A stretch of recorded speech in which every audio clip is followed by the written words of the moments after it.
The greatest heroes are not always born from tragedy. Sometimes they fall from the stars with a smile and an empty stomach. Earth had known gods who walked among men, knights who prowled shadows, and Amazons who carried divine truth. But when a scion warrior named Goku claimed the title of Earth's greatest protector, the universe itself took notice. His legend had spread like wildfire across the planet. The man who fought with pure joy, who turned golden when pushed to his limits, who could sense the very essence of life itself. Where Superman inspired hope through symbol, Goku inspired it through unshakable strength and an innocence that somehow survived every battle. The Justice League had tested him. Villains had fallen before him. And now Earth looked to the sky not just for the red cape, but for the orange GI. But legends cast long shadows.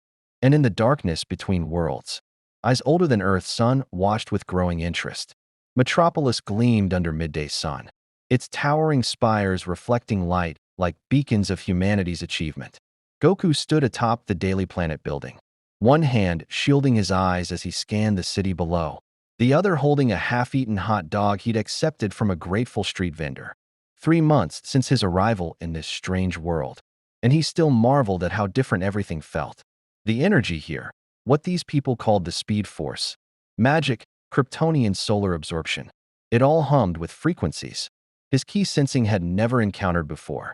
Superman's energy felt warm, like sunlight concentrated into human form. Wonder Woman's divine power thrummed with ancient authority. The Flash vibrated with something electric and impossible, breaking rules Goku didn't even know existed. And then there was Batman, whose energy barely registered at all, just human. Determination compressed into something almost supernatural through sheer will. Enjoying the view? Goku turned to find Superman hovering a few feet away, red cape barely moving in the high-altitude wind. Clark Kent's expression remained friendly, but Goku's instincts, honed through decades of reading opponents, caught something else. Beneath tension, not hostility, but something more complicated. It's amazing. Goku grinned, completely genuine. Back home, cities weren't built this tall. Well, except Capsule Corp. But that was mostly Bulma showing off. He took another bite of his hot dog, speaking through the mouthful. Your planet's really something, Superman. Everyone's so strong in their own way, even without ki. Superman landed beside him, and for a moment they stood together, two aliens who'd found home on Earth, protectors who wielded power that could shatter worlds. Clark's jaw worked slightly, and Goku waited. He'd learned patience through Master Roshi, Kami, and King Kai. Sometimes the strongest warriors needed time to find their words. The people love you, Superman finally said, his voice carrying that iconic warmth that had inspired billions. I've heard them cheering your name, seen the news coverage. Earth's greatest hero. They're calling you. He turned to face Goku directly, blue eyes searching. How does it feel? Goku scratched the back of his head, a habit Chi-Chi had never managed to break. Honestly, kinda weird. I'm just here to fight strong opponents and help people. Same as always. He met Superman's gaze without flinching. But I've noticed something, Superman. The way you look at me sometimes, it's the same way Vegeta used to look at me before we became friends. Like you're trying to figure out if I'm a threat. The Kryptonian's expression didn't change, but his shoulders lowered slightly, a tell Goku recognized from countless sparring matches. Admission through body language. I don't think you're a threat to Earth, Superman said carefully. But Batman does. He's got 17 contingency plans for you already. And he's working on number 18. A slight smile touched his lips. He has them for me too, if that helps. It doesn't bother me, Goku shrugged. Smart guy like him should have backup plans. I've fought people who could destroy planets before. It makes sense to be ready. He crumpled the hot dog wrapper into a tiny ball. But that's not what's really bothering you, is it? Superman was quiet for 3 heartbeats. Below them, Metropolis continued its daily rhythm, traffic flowing. People living, a world that trusted its protectors to keep the sky from falling. For years, I've been Earth's symbol, Clark finally admitted. His voice softer now, more human. Not because I wanted fame, but because people needed to believe that someone was watching over them. That symbol matters, Goku. It gives them hope when everything else falls apart. His hands clenched slightly. And now they're looking at you the same way. Maybe more, Because you make it look so effortless. You smile during battles that would terrify anyone else. You turn every fight into something joyful. Goku's expression grew serious, the same look he'd worn when Frieza destroyed planet Namek, when Cell threatened his son, when Bu consumed his friends. You think I'm taking something from you? No, Superman said immediately, then hesitated. Maybe. I don't know. He ran a hand through his dark hair, a surprisingly vulnerable gesture. From the Man of Steel, I've spent my entire life learning to control my power, to hold back, to be Clark Kent, so I don't forget what it means to be human. But you, he gestured at Goku, frustration and something like awe mixing in his voice. You exist at full throttle. You chase stronger opponents like a kid chasing adventure. You don't carry the weight of being a symbol. You just are one, naturally. The Scion considered this, his dark eyes distant. When he spoke, his voice carried the wisdom of someone who died twice and trained with gods. Back in my universe, there's a prince named Vegeta. He spent years hating me because I was stronger, because I kept surpassing him no matter how hard he trained. It ate him up inside. Goku turned to face Superman fully. But you know what finally made us real friends? When he stopped competing with me and started being himself, his own kind of hero. I'm not competing with you, Superman protested. Aren't you? Goku's smile returned, but gentler now. Superman, from what I've learned about you, you're incredible. You inspire people to be better just by existing. Me? I just punch really hard and eat a lot. He laughed, the sound carrying genuine mirth. People don't need to choose between us. Earth's big enough for lots of heroes. Before Superman could respond, both warriors stiffened simultaneously. Goku's ki sensing flared, and Superman's head snapped toward the eastern sky. The energy Goku felt was unlike anything he'd encountered in this universe. Cold, infinite, radiating malice that made even Majin Buu feel warm by comparison. What is that? Goku breathed, his body already shifting into a combat stance. Superman's expression had gone from vulnerable to granite hard in an instant. Boom tube. Someone's coming from Apocalypse. His eyes glowed with held-back heat vision. That energy signature. Dark side.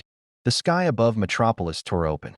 It wasn't like instant transmission's clean displacement or even the portals Goku had seen from this world's magic users. This was reality screaming.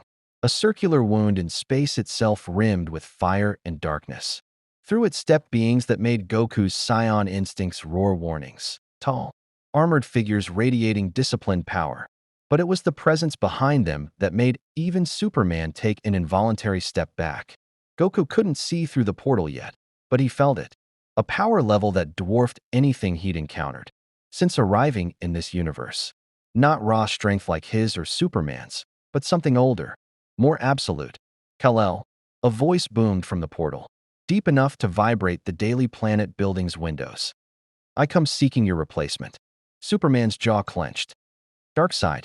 Goku grinned, and his energy began to rise, golden sparks dancing around his frame. Finally, I was wondering when someone really strong would show up. The Lord of Apocalypse had noticed Earth's new champion, and the universe was about to learn what happened when unstoppable force met a movable object, with a warrior's joy caught in the middle. The armored figures that emerged from the boom tube moved with predatory grace, their footsteps cracking the rooftop where they landed. Goku counted 6 of them, 5 women in variations of dark armor, and one massive creature that looked like it had been built for war rather than born into it. The women radiated power that made his fingers twitch with anticipation, each one carrying energy, signatures that would have made them formidable opponents in any universe. But they were nothing compared to what came next. Darkseid stepped through the portal, and reality seemed to bend slightly around his presence. He stood nearly 9 feet tall, body encased in what looked like dark blue stone given life and terrible purpose. His face was craggy, ancient, with eyes that glowed red with power that made even Goku's battle-hardened instincts whisper warnings. The Lord of Apocalypse surveyed Metropolis below with the expression of someone examining an ant farm, curious about the patterns, but ultimately indifferent to the individual lives. So, Darkseid's voice rolled across the rooftop like thunder given words. This is the Scion who has captured Earth's imagination. The warrior who smiles in battle and turns golden when challenged, his glowing eyes fixed on Goku with intensity that had probably broken lesser beings. You interest me, Son Goku, a being of pure combat, instinct in a universe where heroes limit themselves with morality and restraint. Goku's grin widened, his body unconsciously shifting into a fighting stance. The energy pouring off. Darkseid was intoxicating, different from Beerus's divine pressure or Jiren's overwhelming power, but undeniably real. You're strong, really strong. His eyes gleamed with excitement. I can feel it from here. Your energy's different from anything in my universe, but it's huge. Goku. Superman's voice cut through, low and warning. He'd positioned himself slightly in front of the Scion. Protective instinct overriding whatever complicated feelings they'd been discussing moments before. Don't engage. Darkseid isn't like the opponents you've faced. He doesn't just want to fight.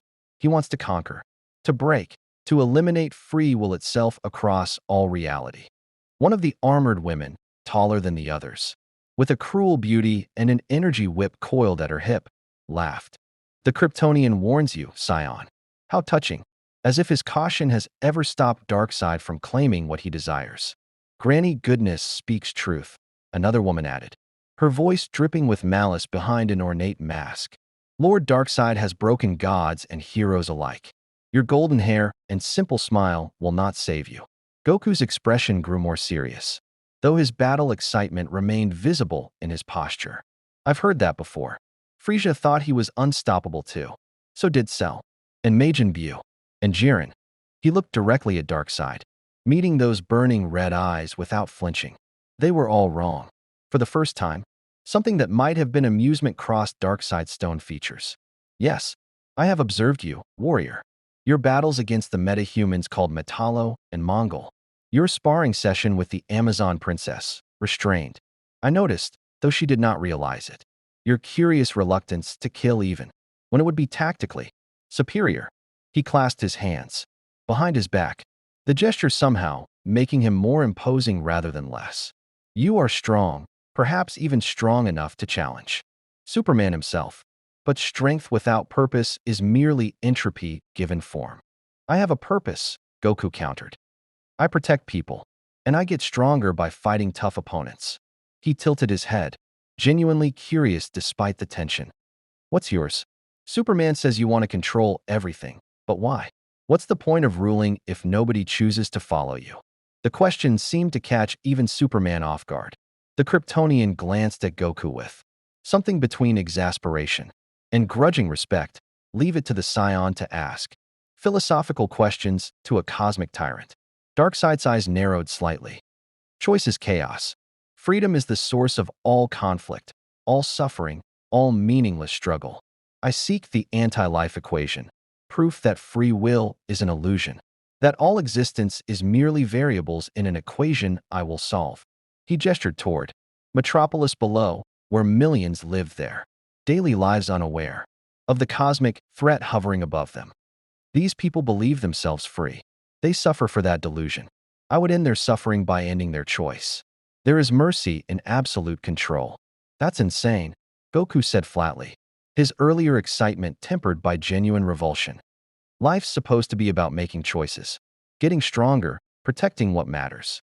Taking that away, you might as well kill them. At least then they'd have died free. Spoken like someone who has never known true powerlessness, Darkseid replied. But we are not here to debate philosophy, Scion. I come with an offer. He extended one massive hand toward Goku. Earth calls you its greatest hero, yet you are restrained here. Superman's morality chains you. Batman's paranoia watches you. The Justice League expects you to conform to their limited vision of heroism. His voice dropped, becoming almost hypnotic. But I offer you what you truly desire, endless battle against the strongest warriors across infinite worlds. Serve me, and you will fight opponents that would make your previous enemies look like children playing at war. Superman's entire body tensed. Goku, don't listen. Apocalypse holds the greatest combatants of 1,000 conquered worlds. Darkseid continued, ignoring the Kryptonian. My elite would test you daily. Kalibak, my son, possesses strength that rivals the Kryptonian. Steppenwolf commands armies that could challenge your stamina. And the red eyes flared brighter, I could show you what true divine power means. Not the borrowed divinity of your super scion god forms, but power that reshapes reality itself. Goku was quiet, and for 3 heartbeats Superman feared the worst. He'd seen that expression on the Scion's face before, when Mongol had offered him a worthy challenge that nearly destroyed the Watchtower. The pure, uncomplicated desire to test himself against overwhelming odds. Then Goku laughed, not his usual cheerful sound, but something edged with steel. You know what? That almost sounds tempting. Fighting strong opponents forever? That's basically my dream. His expression hardened, and golden energy began crackling around his frame. But there's a problem. You're not offering me fights. You're offering me slavery with better perks. And I've seen what happens when someone with power tries to control everyone else. The air around Goku shimmered as his power rose, his black hair flickering between normal and gold. In my universe, there was someone like you. A wizard named Babidi who could control people, make them slaves to their own darkness. He tried it on a friend of mine, turned him into Majin Vegeta. The Scion's voice grew harder. Vegeta almost destroyed everything we cared about before he broke free. He taught me that day that control isn't strength, it's the ultimate weakness. Because someone who needs to control others is admitting they're not strong enough to face them as equals. Darkseid's expression remained impassive, but the female warriors around him shifted uncomfortably. Even beings raised on Apocalypse recognized the dangerous spike in energy radiating from the Scion. So here's my answer, Goku said, his power rising further, the rooftop beginning to crack beneath the pressure. I'm not interested in serving you. I'm not interested in fighting for you. But his grin returned, wild and eager. If you want to fight me yourself, right here, right now, I'm definitely interested in that. Superman moved to intervene, but Goku raised a hand, not threateningly, but with clear intent. Superman, I appreciate the backup, but this is my fight. He came here looking for me, not you. The Scion's eyes never left Darkseid. Besides, you were worried about whether I'm hero material, right? Let me show you what kind of hero I am. The Lord of Apocalypse studied Goku for a long moment, those red eyes calculating variables and equations mere mortals couldn't comprehend. Then, surprisingly, he smiled, a terrible expression on that stone face. No, Scion. Not here. Not yet. He gestured, and one of the armored women stepped forward, the one who'd been silent until now, moving with liquid grace that set Goku's combat instincts screaming. This is Lashina, Darkseid said. She is least among my elite, yet she has broken champions across 50 worlds. Defeat her, and perhaps I will consider you worthy of my personal attention. His eyes gleamed with dark amusement. Fail, and I will take you to Apocalypse in chains, where you will learn that even Scions can be trained to kneel. Lashina cracked her neck, energy whips materializing in both hands with a sound like reality tearing. Her smile was all teeth and malice. I'm going to enjoy breaking you, monkey. Goku's power flared higher, golden light now steady around his frame. Monkey? Lady, you have no idea how many times I've heard that one. His grin was pure. Scion battle joy. But sure, let's do this. Just remember, you asked for it.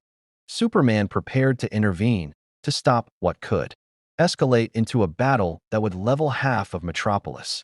But something in Goku's eyes stopped him, a clarity of purpose that the Kryptonian recognized from his own reflection. This wasn't recklessness. This was a warrior drawing a line in the sand, showing a cosmic tyrant that Earth's new champion couldn't be bought, controlled, or broken. Lashina struck first, her whips moving faster than sound, tearing through the air where Goku had been standing. But the Scion was already gone, moving with speed that made even Superman blink. He reappeared behind her, one finger extended in a casual fighting stance. If we're doing this, Goku said, his voice carrying across the rooftop, let's take it somewhere that won't hurt innocent people. I know a desert about 200 miles west. We can cut loose there. He looked at Darkseid. Unless you're afraid of fighting where there's no collateral damage to hide behind. The challenge was clear, and Darkseid's smile widened. Very well, Scion. Show me this heroism you claim. Lashina, Do not kill him. I want him conscious when he learns the futility of resistance. Goku's aura exploded outward, golden energy finally consuming his entire form as his hair spiked upward and his eyes turned teal. Super Saiyan, the transformation that had become legend in his universe, now manifesting in the skies above Metropolis. His power washed over the city like a wave, and below, millions of people looked, up in awe and terror, at the golden warrior who'd proclaimed himself their champion. Then let's go, Goku shouted, and with a burst of speed that left a sonic boom in his wake, he shot toward the western horizon. Lashina followed, her own energy propelling her forward. The rest of the Furies prepared to pursue, but Darkseid raised a hand. Let them fight. I would see how Earth's greatest hero fares against a mere servant of Apocalypse. He turned his burning gaze to Superman, who stood rigid with barely contained fury. And you, Kal-El, you will watch and wonder if you backed the correct champion, or if your planet has merely traded one symbol for another that will prove just as fallible. Superman's eyes glowed with heat vision barely held in check. Goku isn't a symbol. He's a good man who wants to protect people and test himself. If you think that makes him weak, you're about to learn why you're wrong. We shall see, Darkseid replied. We shall see. Above Metropolis, a golden streak of light raced toward the desert, followed by a dark comet of Apocalypse fury.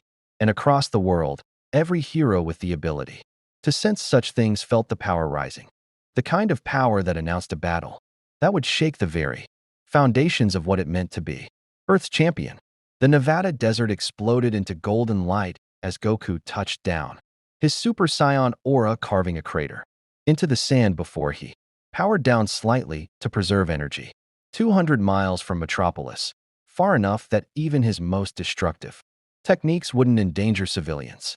He'd learned that lesson the hard way during his early days on Earth, back when he'd been just a kid with a tail, unaware that his full power could crack mountains.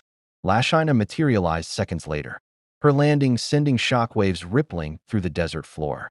Up close, Goku could see the intricate details of her armor, dark metal that seemed to drink in light, covered in symbols that hurt to look at directly. Her energy whips crackled with power that felt wrong, corrupted, like they'd been forged from suffering itself. Isolated, alone, with only the sand to witness your defeat, Lashina purred, circling him slowly. How noble. The Monkey King protects his subjects even as he walks to his execution. She cracked both whips simultaneously, the sound echoing across the empty landscape. Darkseid chose me for this honor because I specialize in breaking the arrogant. You're not the first champion I've humbled, Scion. You'll just be the strongest. Goku rotated his shoulders, loosening up. You talk a lot. That's usually a sign someone's trying to convince themselves they're tough. His expression remained friendly despite the golden aura surrounding him. But I'll give you credit. Your energy's no joke.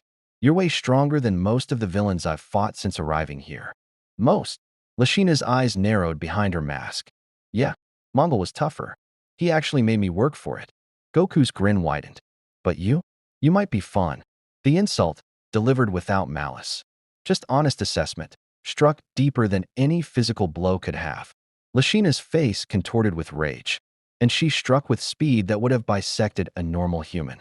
Her whips moved in complex patterns, each one capable of slicing through reinforced steel, leaving trails of corrupted energy in their wake. Goku weaved between the strikes, his body moving on pure instinct honed through decades of martial arts training. Left, right, duck, backflip, each movement minimal, conserving energy while analyzing her pattern. The whips were extensions of her will, he realized, responding to thought rather than just physical motion. Interesting. They reminded him of key attacks given solid form.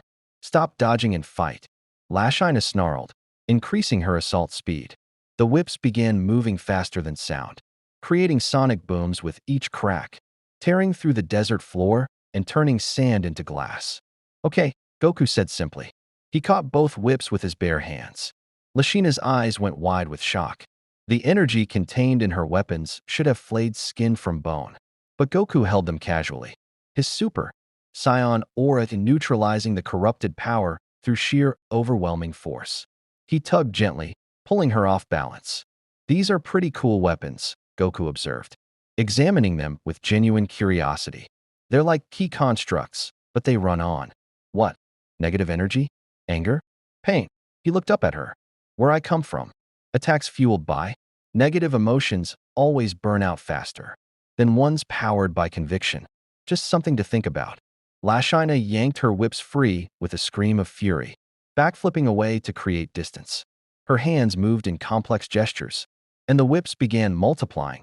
2 became 4, 4 became 8, until 16 energy constructs surrounded Goku like a cage of pure malevolence. Enough games, she hissed. You want conviction? I am conviction given form. Trained since childhood in Granny Goodness's orphanage, molded by pain and suffering until only strength remained. My conviction is simple. Scion, the strong rule, the weak serve. And Darkseid is absolute.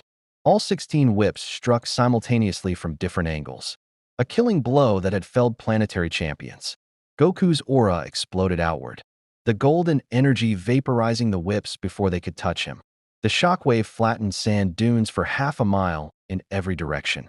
And when the light cleared, he stood untouched, his expression more serious now. I've met people with that philosophy before, he said quietly. Frieza thought the same way. He ruled through fear for decades, destroyed entire species because he could, made civilizations kneel just to prove his power. Goku's eyes hardened. But you know what I learned fighting him? That kind of strength is hollow. It breaks the moment someone stronger comes along who fights for something real.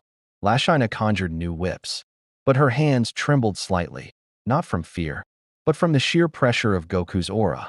She'd fought Kryptonians before, traded blows with Green Lanterns and Amazons, but this was different. This power didn't come from technology, divine blessing, or alien biology. It was pure, refined combat energy, and it was increasing with every second. What do you fight for, then? She demanded, desperation creeping into her voice. What makes your strength any different from ours? Goku powered up further, his aura now a pillar of golden light visible from space. I fight because I love it, because testing myself against strong opponents makes me feel alive. But I also fight to protect people who can't protect themselves. His voice carried the weight of someone who died twice defending Earth. The difference between me and Darkseid? I know the people I protect don't belong to me. They're not subjects or slaves. They're just people trying to live their lives. And they deserve someone who'll stand between them and monsters. He dropped into his signature fighting stance, relaxed but ready, every muscle coiled with potential energy. Now come on, show me what you've really got. No more holding back. Lashina screamed, and her power exploded outward in a wave of dark energy that matched Goku's. Golden light.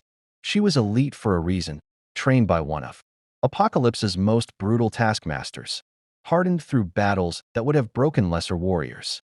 Her whips reformed, now glowing with concentrated fury, and she launched herself forward with speed that shattered the sound barrier. The real fight began. Back in Metropolis, Superman watched through his telescopic vision as the battle unfolded in the Nevada desert. Beside him on the Daily Planet rooftop, Darkseid and his remaining Furies observed with varying degrees of interest. The Lord of Apocalypse stood motionless, his burning eyes tracking every movement with the attention of someone studying a particularly interesting equation. Your Scion friend fights well, Darkseid commented, his tone conversational, despite the apocalyptic display of power occurring hundreds of miles away. Better than Lashina anticipated. She will be punished for her overconfidence. He's not just fighting well, Superman said tightly, his fists clenched. He's holding back. He doesn't want to kill her. Yes, I noticed. Darkseid tilted his head slightly. Curious. He possesses power sufficient to vaporize her in an instant. Yet he restrains himself. Such mercy is weakness in the eyes of Apocalypse. That mercy is what makes him a hero, Superman countered. Not a conqueror. One of the Furies, a woman whose armor seemed to shift, like living shadow, laughed darkly. Mercy? The Scion simply hasn't been pushed far enough. All warriors have a breaking point where morality becomes luxury. Darkseid has found that point in countless heroes before. Your Golden Warrior will be no different. Superman wanted to argue, but something in Goku's fighting style gave him pause. The Scion was smiling. Again, that irrepressible grin that seemed so out of place on a battlefield. He was enjoying himself, treating this life-or-death struggle like a championship match rather than a fight against a cosmic tyrant's enforcer. Was that strength or naivety? Superman genuinely couldn't tell. In the desert, Goku caught Lashina's wrist mid-strike, stopping her whip inches from his face. "You're getting tired," he observed, not unkindly. "Your attacks are slowing down. And that dark energy you're using, it's eating at your stamina faster than my ki does." "Shut up." Lashina drove her knee toward his midsection, a blow that could have pulverized concrete. Goku blocked it with his free hand, barely feeling the impact. "I'm serious," he continued, his tone almost conversational despite the violence. "Back in my universe, I learned from the best martial artists in existence. My first teacher, Master Roshi, taught me that efficiency beats raw power every time. Your technique is good, really good, but you're burning through energy, trying to overwhelm me instead of outthinking me. I don't need lectures from a monkey in an orange uniform." She wrenched free and created a massive energy construct, a whip the size of a building, crackling with enough dark power to level a city block. "I need you broken and kneeling before Lord Darkseid." She brought the massive whip down like a divine judgment. Goku didn't dodge. He raised one hand, palm outward, and caught the attack. The impact created a crater 100 feet deep, sand turning to glass from the concentrated energy, but when the dust cleared, Goku stood at the bottom, completely unharmed. The golden aura around him barely flickered. "Okay," he said, his voice echoing from the crater. "I think I've seen everything you can do. You're strong, you've got good technique, and under different circumstances, you'd probably be an amazing sparring partner." He rose into the air, floating up from the crater until he was level with her again. "But this fight is over." Lashina's breathing was ragged now.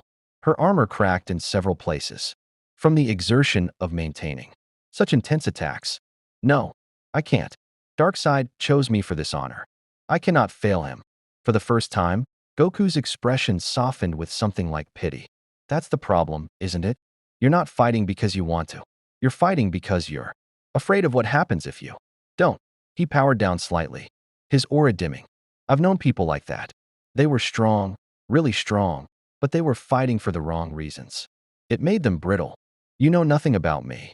But there was desperation in her voice now, the sound of someone confronting a truth they'd spent a lifetime avoiding. "Maybe not," Goku admitted, "but I know about fighting. And I know that the strongest warriors are the ones who fight for themselves, not because someone told them to." He dropped fully out of Super Saiyan, his hair returning to black. "I'm done fighting you. Not because you're not worth it, but because beating you more won't prove anything." Lashina stared at him, confusion and rage warring on her face. "What? What are you doing? Power down against me, and You'll what? Attack someone who's not defending himself." Goku's eyes met hers calmly. "Go ahead if you want. But that's not a fight. That's an execution. And I don't think that's really who you are, deep down." For 10 seconds, Lashina stood frozen, her whips raised. In the distance, both of them could feel Darkseid's attention boring into them, waiting to see what would happen. The Lord of Apocalypse had sent her to break the Scion, to prove that Earth's greatest hero was just another warrior who could be conquered. Slowly, almost unconsciously, Lashina's whips lowered.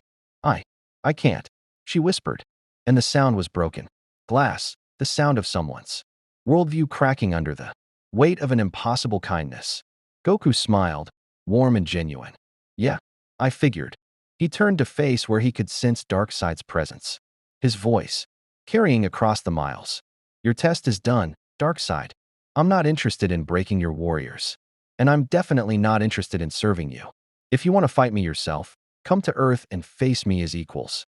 Otherwise, take your soldiers and leave my planet alone." The desert wind howled through the silence that followed. Then, impossibly, they heard Darkseid's voice, carried not by sound, but by some cosmic power that transcended mere physics. "Impressive, Scion. You have passed my test, though not in the way you imagine." There was satisfaction in that terrible voice. "You fight with honor, show mercy even to enemies, and refuse to break those weaker than yourself. These qualities make you a hero in the eyes of mortals." Goku tensed, sensing the but coming. "But they also make you predictable." controllable, exploitable. Darkseid's laugh rumbled like continental plates shifting. You say you fight for people's freedom to choose their own paths. How noble, how beautifully feudal. Because soon, Scion, I will give you a choice that your honor will not allow you to refuse. And in making that choice, you will understand why mercy is the greatest weakness of all. The presence withdrew like a tide receding, and Goku felt the boom tube open back in Metropolis. Darkseid was leaving, taking his furies with him. All except Lashina, who stood in the desert, still staring at her hands where the whips had been. He's leaving me, she said, her voice hollow. I failed. He's leaving me behind.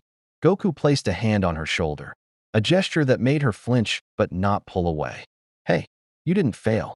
You just made a choice, your own choice. Maybe for the first time in a long while. He smiled encouragingly. That takes more guts than winning any fight. Lashina looked at him, and for the first time, Goku saw past the warrior to the person beneath, someone who'd been broken and reforged. So many times they'd forgotten their original shape. What do I do now? She asked, and the question held entire lifetimes of pain. Goku thought about Chi-Chi, about Piccolo, about Vegeta, and all the people who'd found redemption after choosing different paths. Now, you figure out who you want to be instead of who you were trained to be. He grinned. And if you need help with that, Earth's got plenty of heroes who are good at second chances. I'm proof of that. High above them, Superman watched, through his telescopic vision as Goku, Earth's newest champion, did something the man of Steel had struggled with for years. He made heroism look effortless, not through overwhelming power or inspiring symbols, but through simple, genuine compassion extended to someone who'd tried to kill him.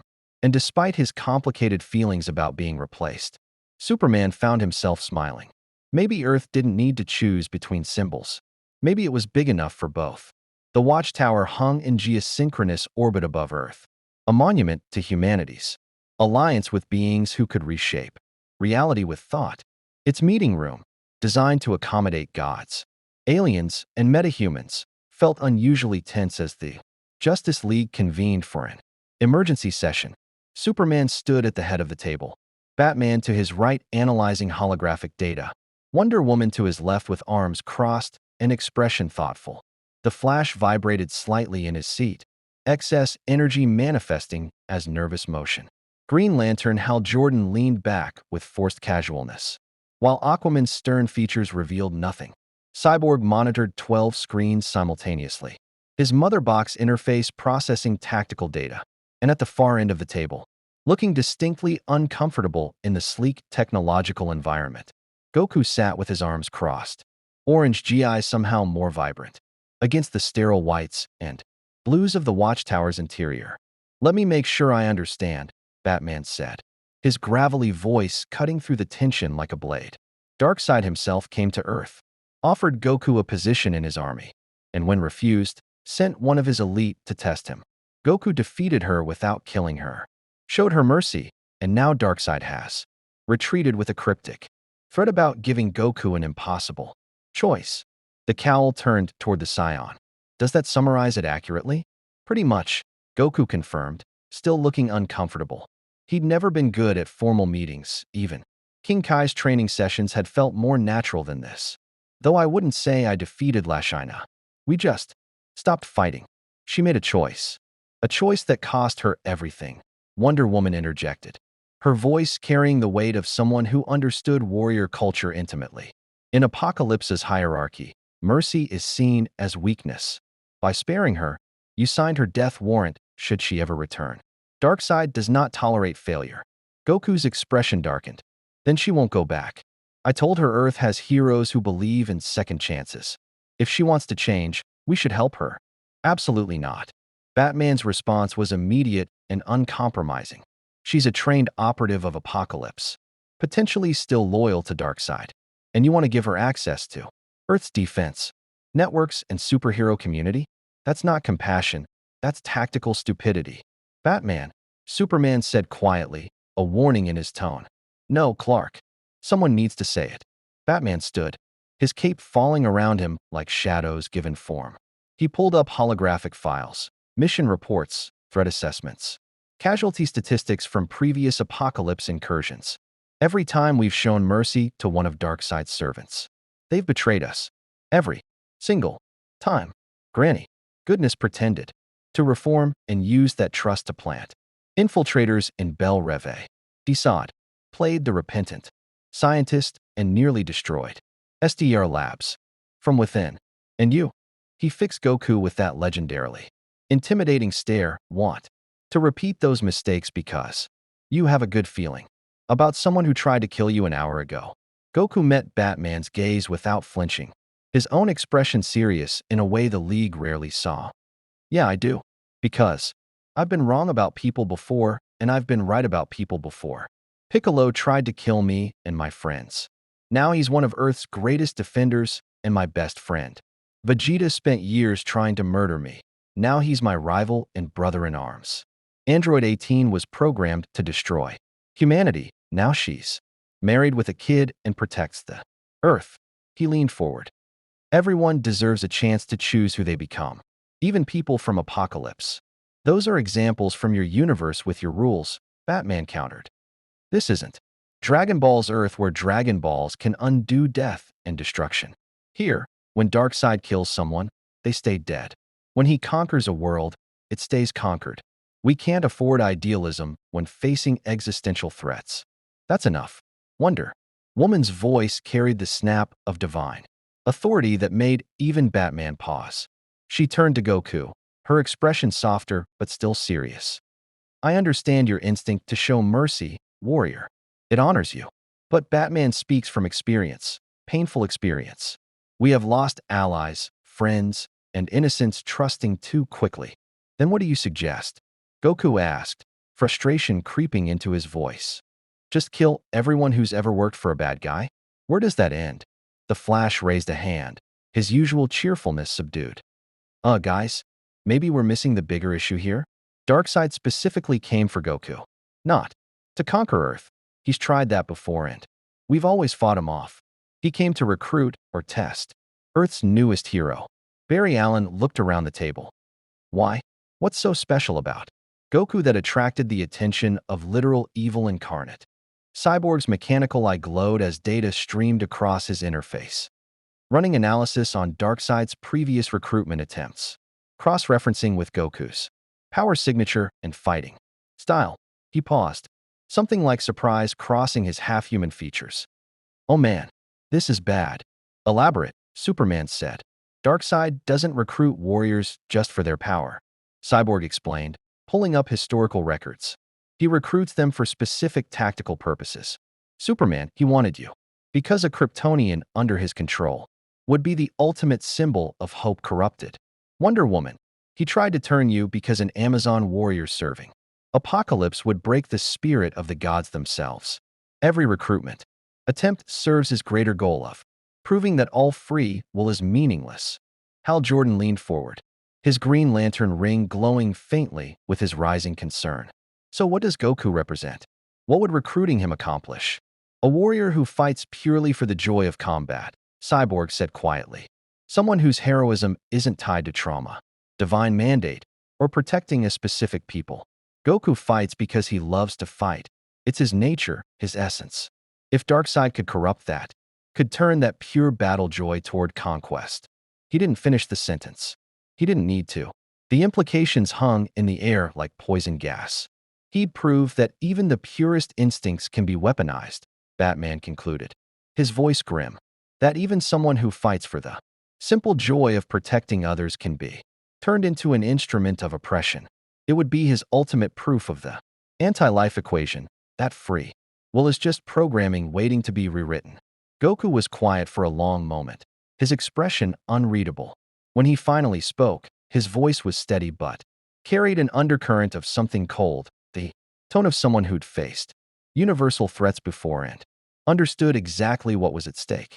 So Darkseid thinks he can turn me into his weapon, make me proof that even heroes who fight for good reasons are just tools, waiting to be used.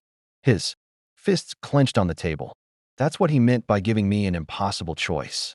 He's going to engineer a situation where I have to choose between my nature, fighting strong opponents, and my values, protecting people. That's my assessment, Batman confirmed.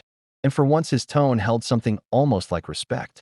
He'll create a scenario where the only way to save lives is to embrace the part of you that loves battle above all else, or force you to suppress your nature entirely, breaking your spirit in the process. Either way, he wins. Aquaman, who'd been silent throughout the discussion, finally spoke. His voice carried the weight of someone who ruled a kingdom and understood political manipulation. Then we must ensure such a scenario never occurs.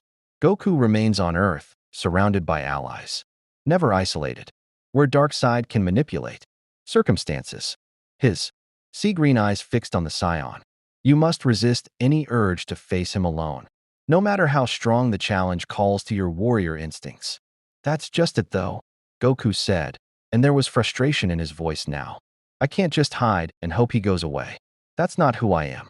Every major threat I've ever faced, Frisia, Cell, Bu, Beerus, Jiren, I had to meet them head on.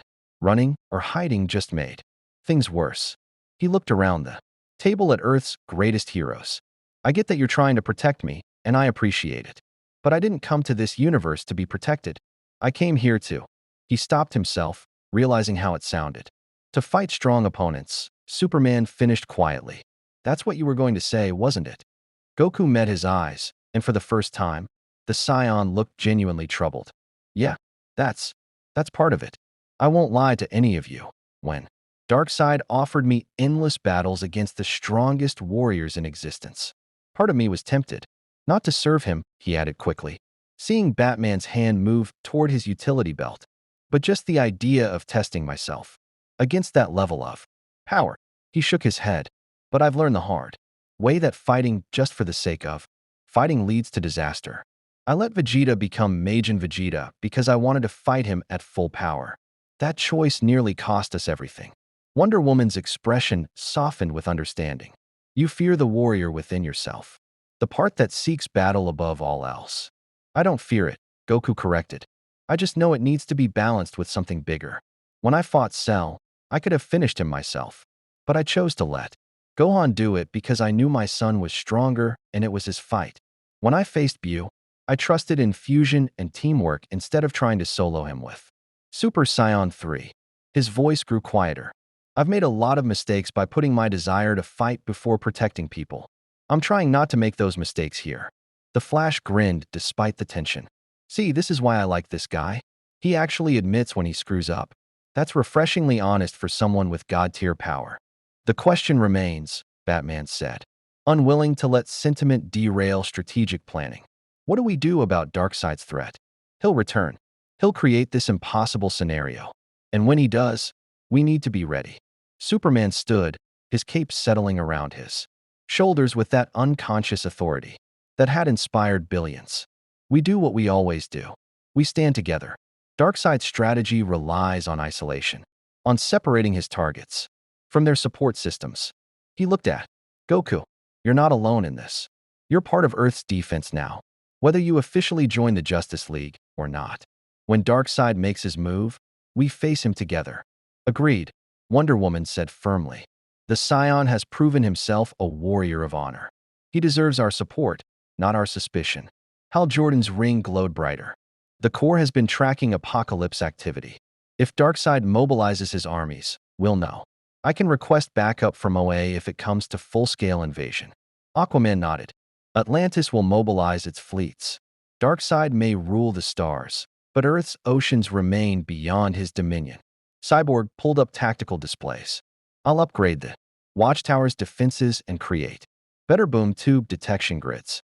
If anything comes through from Apocalypse, we'll have advance warning. Only Batman remained silent, his white lenses fixed on Goku with an expression the Scion couldn't quite read. Finally, he spoke. I'll prepare contingencies. For Darkseid. For potential infiltrators. And he paused, the admission clearly costing him. For worst-case scenarios involving you. Batman. Superman started, but Goku raised a hand. No, he's right to be cautious, the Scion said, surprising everyone. Where I come from, there were warriors who got corrupted or mind-controlled. Vegeta by Babidi. Gohan by the old Kai's power-up going wrong. Even I've lost control. Before when my anger took over during transformations. He met Batman's gaze directly. If something happens to me, if Darkseid finds a way to turn me into a weapon, you should have a way to stop me.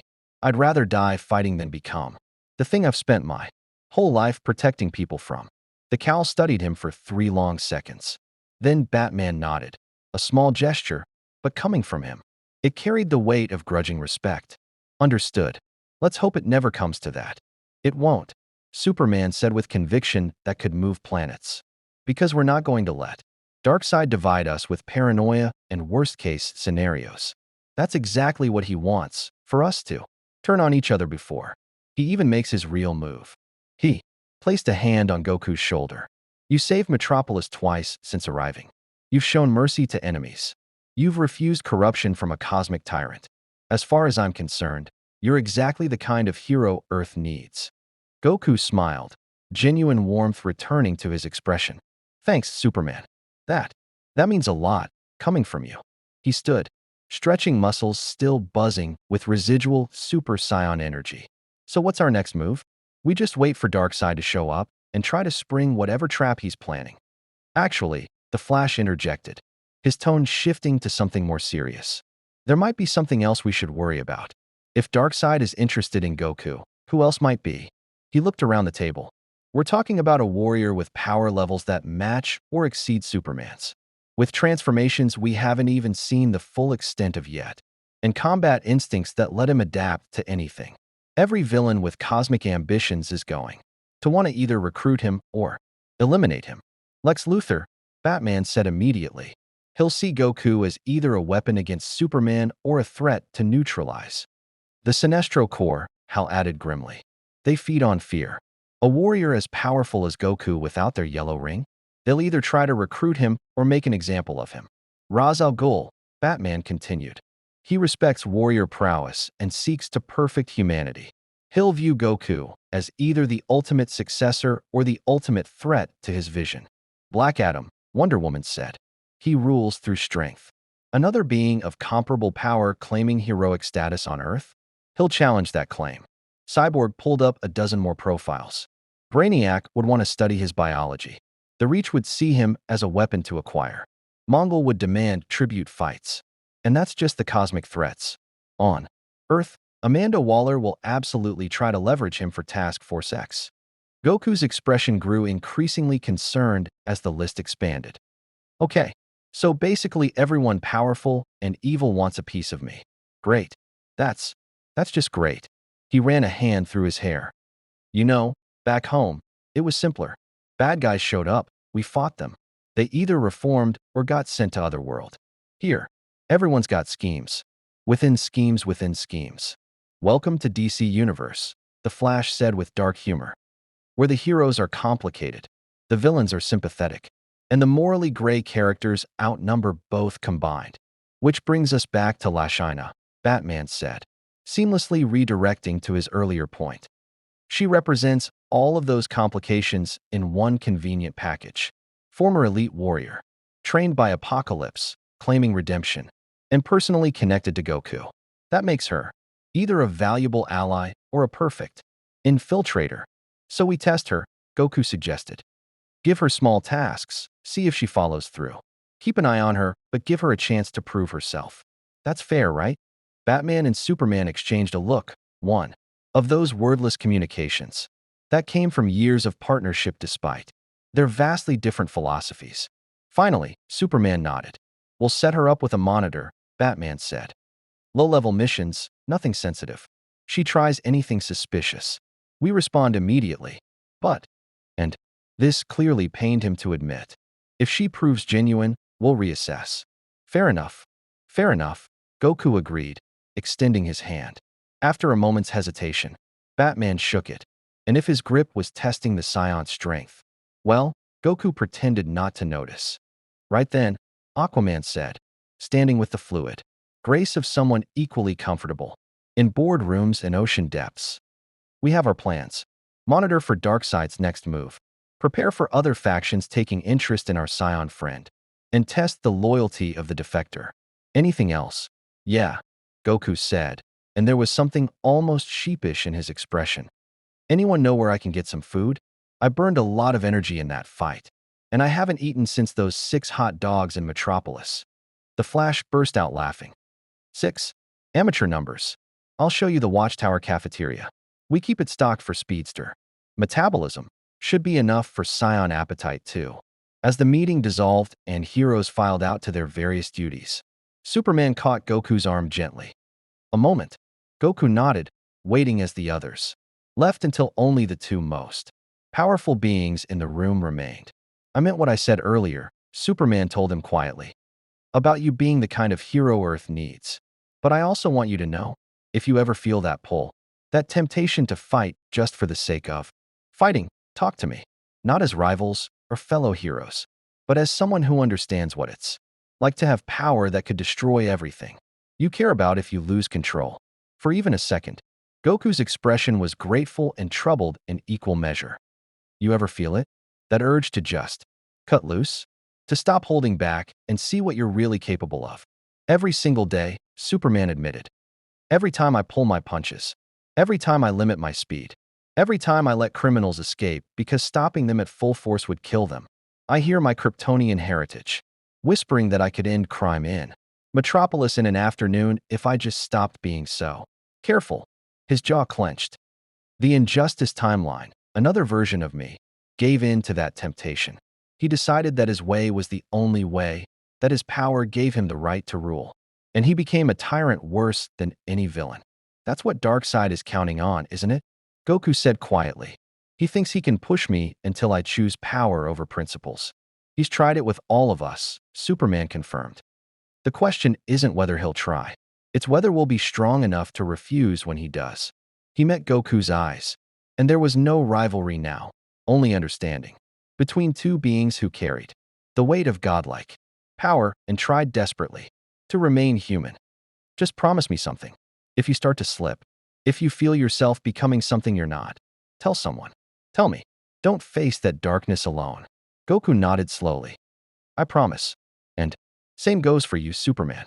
If this universe has taught me anything, it's that even the best heroes can fall if they carry their burdens alone. They shook hands, not as rivals for Earth's affection, not as symbols competing for the same space, but as warriors who understood that the greatest battles weren't fought against cosmic tyrants or alien invasions. They were fought within every single day, against the temptation to stop being heroes and become gods instead. 3 days passed with deceptive calm. Goku spent his time training in the Fortress of Solitude, Superman's gift of trust, a crystalline sanctuary in the Arctic, where the Scion could push his limits without endangering civilians.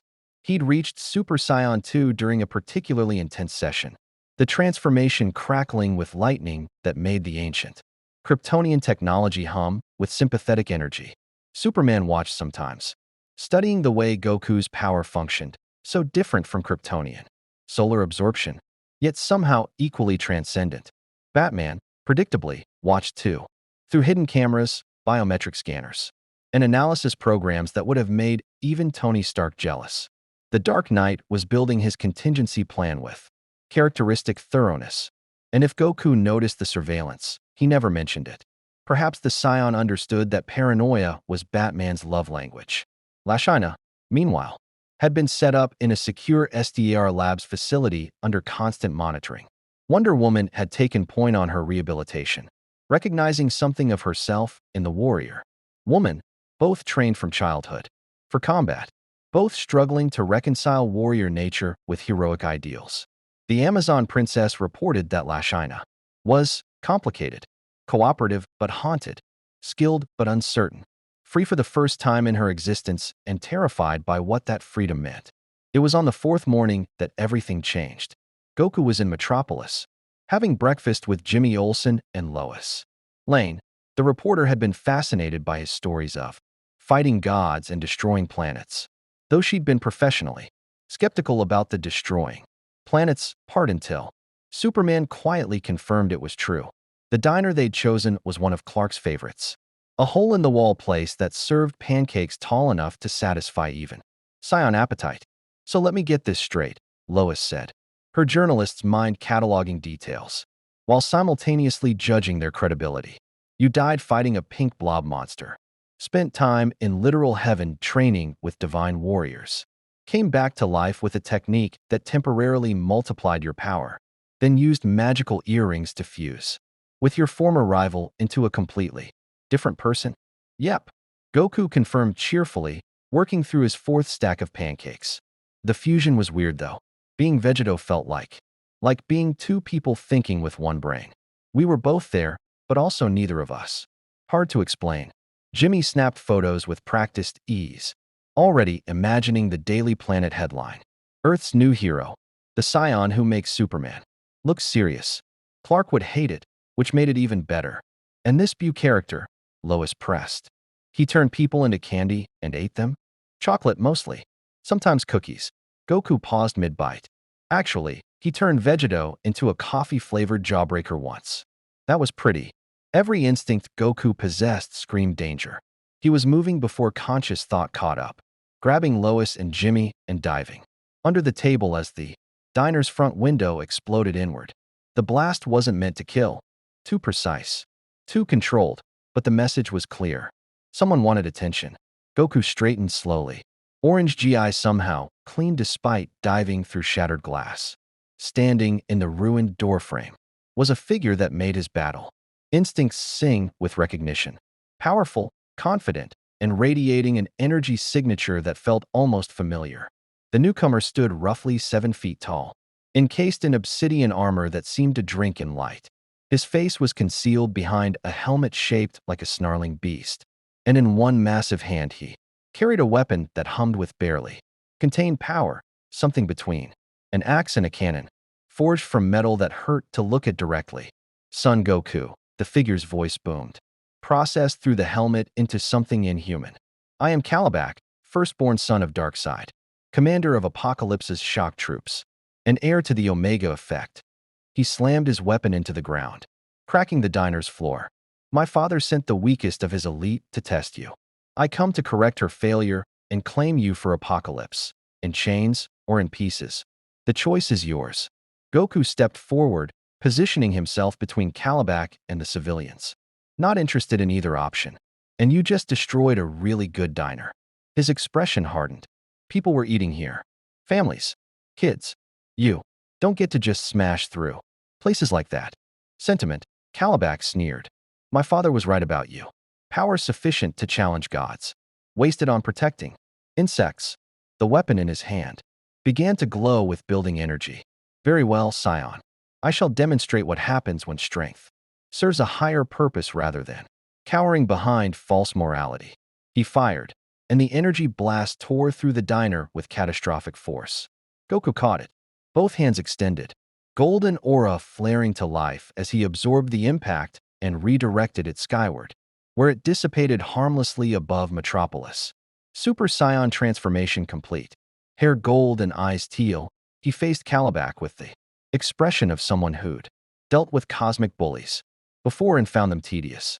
Okay, so we're doing this the hard way. Fine. His power spiked higher, and the remaining windows of the diner shattered from the pressure. But not here. Too many people. He shot upward through the roof, his departure creating a Goku-shaped hole, but carefully angled to avoid structural collapse. His voice echoed back down. Follow me if you want that fight, Darkseid son. Let's take this somewhere that won't get anyone hurt. Calabac roared with approval and launched himself upward, his armor's built-in propulsion systems leaving a trail of fire. Behind them, Lois Lane was already on her phone, simultaneously calling for emergency services and recording everything for the planet. Jimmy's camera had captured the entire exchange, and across the city, in both the watchtower and the Batcave, alarms began screaming. Goku led Calabac to the same Nevada desert where he'd fought Lashina, though this time he flew higher, faster, pushing toward the uninhabited Badlands where even the most destructive battle wouldn't endanger anyone. The son of Darkseid kept pace easily, his armor systems apparently as advanced as Goku had feared. They touched down simultaneously, facing each other across 100 yards of scorched earth. Better, Calabac acknowledged, his helmet retracting to reveal a face that looked like someone had carved violence itself from stone. His eyes glowed with inherited Omega energy, though dimmer than his father's. Now you may die with honor, Scion, knowing you chose the battlefield where your legend ends. You talk as much as your sister, Goku observed, dropping into his fighting stance. Is that an apocalypse thing, or just your family?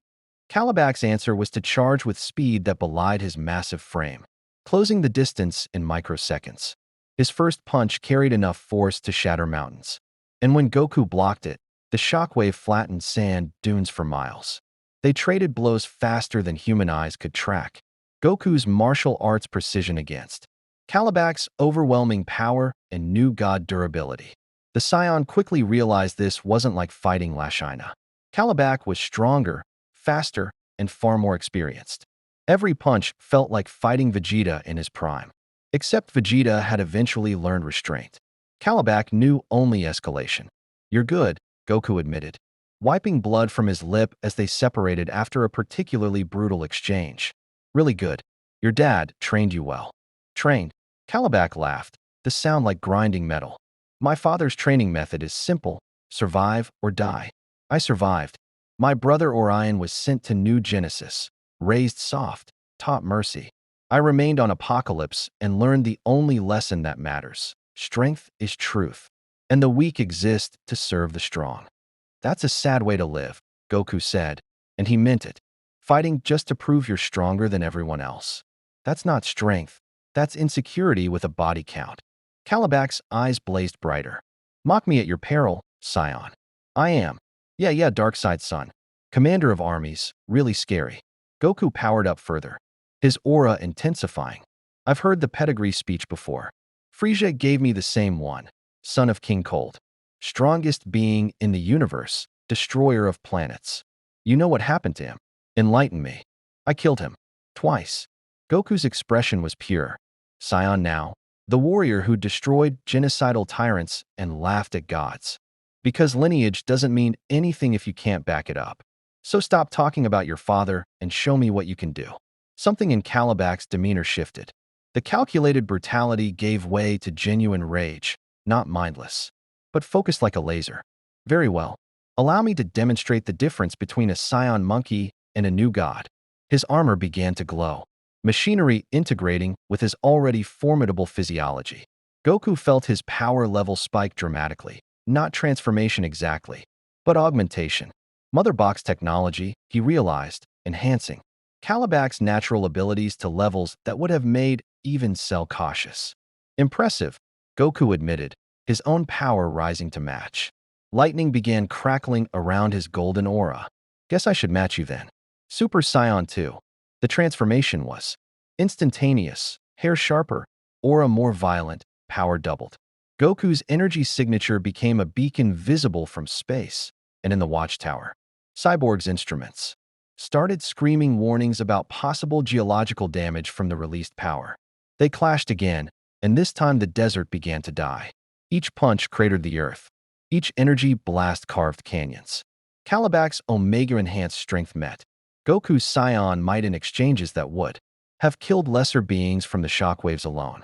The son of Darkseid fought with brutal efficiency, every move designed to cripple or kill, while Goku danced between attacks with instinct honed through lifetimes of combat.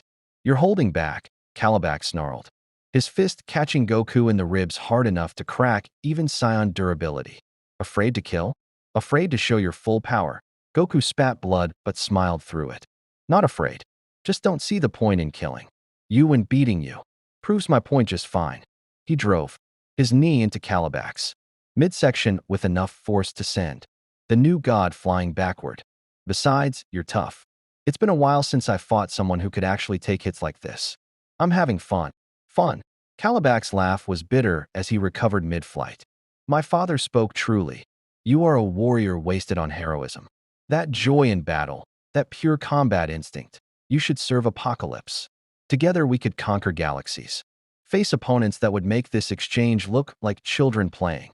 For just a moment, one terrible, honest moment, Goku felt the temptation. The promise of endless fights. Constant growth, opponents who would push him to new heights. Without the burden of protecting civilians or worrying about collateral damage. Just pure, uncomplicated battle forever. Then he thought of Chi-Chi, of Gohan and Goten, of Master Roshi, Krillin, and Piccolo. of every person he'd fought to protect across 2 universes now. The temptation died as quickly as it arose. "You don't get it," Goku said, his voice carrying absolute conviction. "I don't fight because I want to conquer. I fight because I love the challenge. Yeah, but also because there are people counting on me to stand between them and monsters like your father. That's not a burden. That's what makes fighting meaningful." Meaning, Kalibak roared, his weapon charging with devastating energy. "I'll show you the only meaning that matters. The strong survive.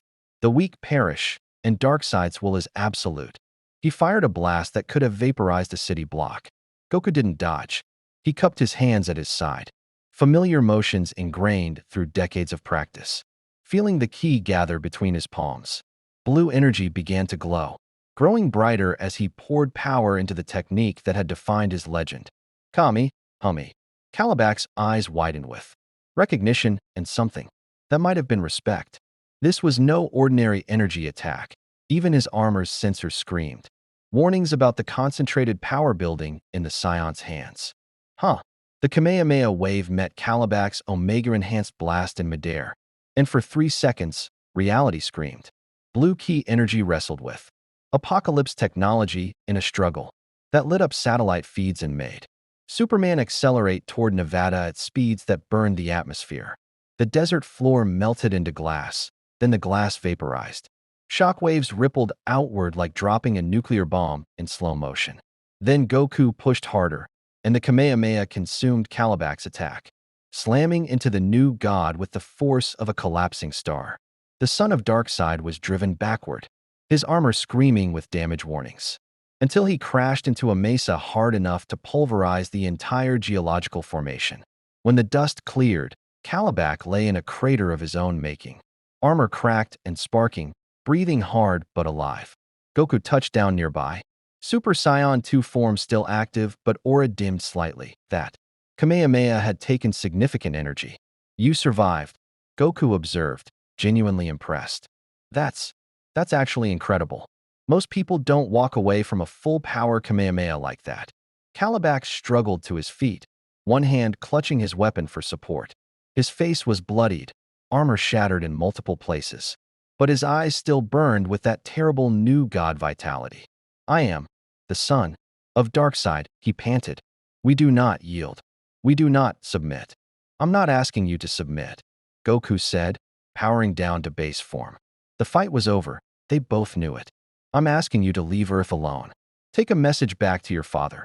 I'm not interested in serving him, not interested in joining his army, and definitely not interested in whatever impossible choice he thinks he can force on me. You misunderstand." Kalibak smiled through broken teeth, and there was something knowing in that expression. This was not a recruitment. This was a measurement. He tapped something on his damaged armor, and a boom tube began forming behind him. "My father needed to know your limits, Scion. Lashina tested your mercy. I tested your power. And now," the boom tube stabilized. But instead of Kalibak escaping through it, figures began emerging. Dozens of them. Hundreds. An army of parademons, Darkseid's shock troops. Each one a lobotomized warrior transformed into expendable soldier. Behind them came the rest of Darkseid's elite. Granny Goodness with her twisted maternal malice, Desod carrying instruments of torture that doubled as weapons, and Steppenwolf with his electro-axe already crackling with power. And standing at the back, visible through the portal but not yet stepping through, Darkseid himself watched with those burning red eyes. "Now," Kalibak finished, laughing despite his injuries, "we test the only thing that matters. Your choice." Goku's blood ran cold as he understood. The parademons weren't heading toward him. They were turning, orienting themselves toward distant population centers. Metropolis, Gotham, Central City, Coast City, Washington, D.C. "No," Goku whispered. Darkseid's voice boomed across dimensions. "Your choice, Scion. Face me alone on Apocalypse, where your power can be unleashed without restraint, where we may battle as true warriors without the burden of protecting insects. Or remain on Earth. Watch your adopted planet burn under. Parademon assault while you divide your attention between countless battles you cannot win." Simultaneously, the Lord of Apocalypse's smile was visible, even across dimensional barriers. Your love of combat against your love of protection. Fight me as a warrior or save them as a hero. Choose quickly. My patience has limits, and Earth's population does not. The parademons began to move, spreading out in coordinated patterns that spoke to military precision. Goku could feel Justice League members mobilizing, Superman racing for Metropolis, Batman activating Gotham's defenses, Wonder Woman rallying her Amazons, Flash evacuating civilians, Green Lantern forming constructs, Aquaman commanding Atlantean forces, but he knew the math. The League was powerful, but spread across a global invasion against Apocalypse's full might, they'd lose. Not quickly, maybe not even definitively, but civilians would die by the thousands while the heroes tried to plug holes in a sinking ship, unless Goku removed the reason for the invasion by accepting Darkseid's challenge. His fists clenched, and for the first time since arriving in the DC universe, Son, Goku, the scion who'd saved planets and fought gods, felt genuinely helpless. Not because he wasn't strong enough, because Darkseid had been right. He'd found the impossible choice. The Nevada desert hung, suspended in a moment that stretched like taffy, 1 second containing lifetimes of consequence. Goku stood frozen, his mind racing faster than even his Super Saiyan speed could carry him. Math he'd never been good at suddenly became crystal clear. Thousands of parademons spreading across Earth's major cities, each one capable of tearing through steel and concrete. The Justice League was powerful, but distributed. Superman could handle maybe 200 parademons before fatigue set in. Wonder Woman could match that. Batman would use strategy to multiply his effectiveness, but he was still fundamentally human. The Flash could evacuate civilians, but not fight and rescue simultaneously. And Darkseid, watching from his throne of fire and tyranny, knew all of this, had calculated it with the precision of someone who'd conquered 1,000 worlds and broken 1,000,000 heroes. Tick-tock, Scion. Calabac wheezed from his crater, armor sparking. My father is not known for patience. Every second you deliberate, the invasion coordinates refine. Within 5 minutes, the first wave hits Metropolis. Within 10, coast. City burns. Within. Shut up, Goku said quietly. I'm thinking. Through the boom tube, Darkseid's eyes blazed with satisfaction. He'd won and knew it. The Scion would choose heroism over combat, sacrifice his warrior's pride to save lives, and in doing so prove the anti-life equation's truth, that even the purest instincts could be manipulated. That free will was simply variables waiting to be exploited. Goku closed his eyes, breathed, centered himself the way Master Roshi had taught him decades ago, when he'd been just a kid with a tail who thought fighting was simple. But fighting had never been simple, not really. Every major battle of his life had come down to choices that mattered, more than power levels. When he opened his eyes, they carried the clarity of someone who'd found his answer. Okay, Darkseid, he called toward the portal, his voice steady. I'll accept your challenge. I'll come to Apocalypse and face you one-on-one. Warrior to warrior, no tricks, no backup. I'll give you the fight you want. He could feel the Justice League approaching. Superman was maybe 30 seconds out. Batman's Batwing closing from Gotham. Others converging. But this decision couldn't wait for committee approval. Through the portal, Darkseid smiled. A wise choice. But not today, Goku continued, and his power began to rise. Today, I'm going to show you why that was never really a choice at all. Golden lightning exploded around him as he ascended directly to Super Saiyan 2, skipping the gradual power-up. His aura became a pillar of light visible from orbit, and the sheer pressure made even the parademons hesitate. Calabac's eyes widened in his crater, and through the portal, Darkseid's smile faltered slightly. You think you can fight both battles? The Lord of Apocalypse demanded. Face me and protect your planet? Even you have limits, Scion. Yeah, I do, Goku admitted, his hair spiking sharper, aura growing more violent. But you made one mistake in your calculations, Darkseid. You treated me like I was alone. His voice carried across dimensions with absolute conviction. I'm not the only hero on Earth. And while I might not be able to fight you and save everyone simultaneously, I can buy time for the people who can. He placed 2 fingers to his forehead, instant transmission's signature pose. 5 seconds, Darkseid. That's how long it'll take me to teleport across this planet and destroy every single boom tube your army is using to invade. My instant transmission works on energy signatures, and your portals light up like beacons to my key sensing. His grin was pure. Scion confidence. After that, then we'll talk about your challenge. But first, I'm taking away your hostages. Darkseid's expression shifted from satisfaction to calculation. You cannot. Goku vanished. He reappeared in Metropolis, where the first boom tube was spewing parademons into the sky above the daily planet. Superman had just arrived, heat vision already burning through the first wave, but hundreds more poured through the portal. Goku extended one hand, gathered his ki, and fired a concentrated blast directly into the boom tube's power source. The portal screamed, reality warping incorrectly, and imploded with a sound like thunder played backward. 40 parademons that had been mid-transit simply ceased to exist, caught in the dimensional collapse. Goku. Superman started, but the Scion was already gone. Gotham. Boom tube forming over Arkham Asylum. Psychological warfare. Releasing prisoners while parademons attacked. Batman was 30 seconds from weapons range, but Goku appeared first. Another key blast, precisely aimed, and the portal collapsed. The Batwing roared overhead a moment later.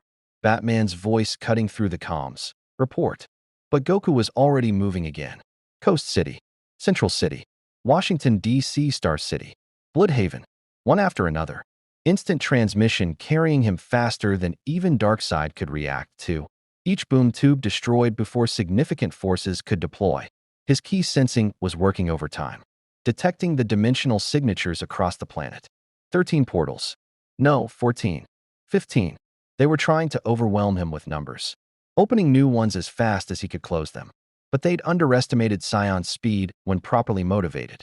Themyscira. The portal lasted 2 seconds before Goku vaporized it. Wonder Woman watching in shock as the Golden Warrior nodded respectfully and vanished.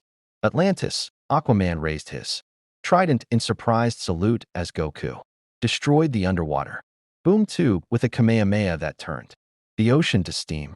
Belle Reve, where Amanda Waller was already mobilizing Task Force X. Portal gone before her. Sharpshooters could even acquire targets. Tibet, Tokyo, Sydney, London, Moscow. 37 boom tubes in total, scattered across the globe.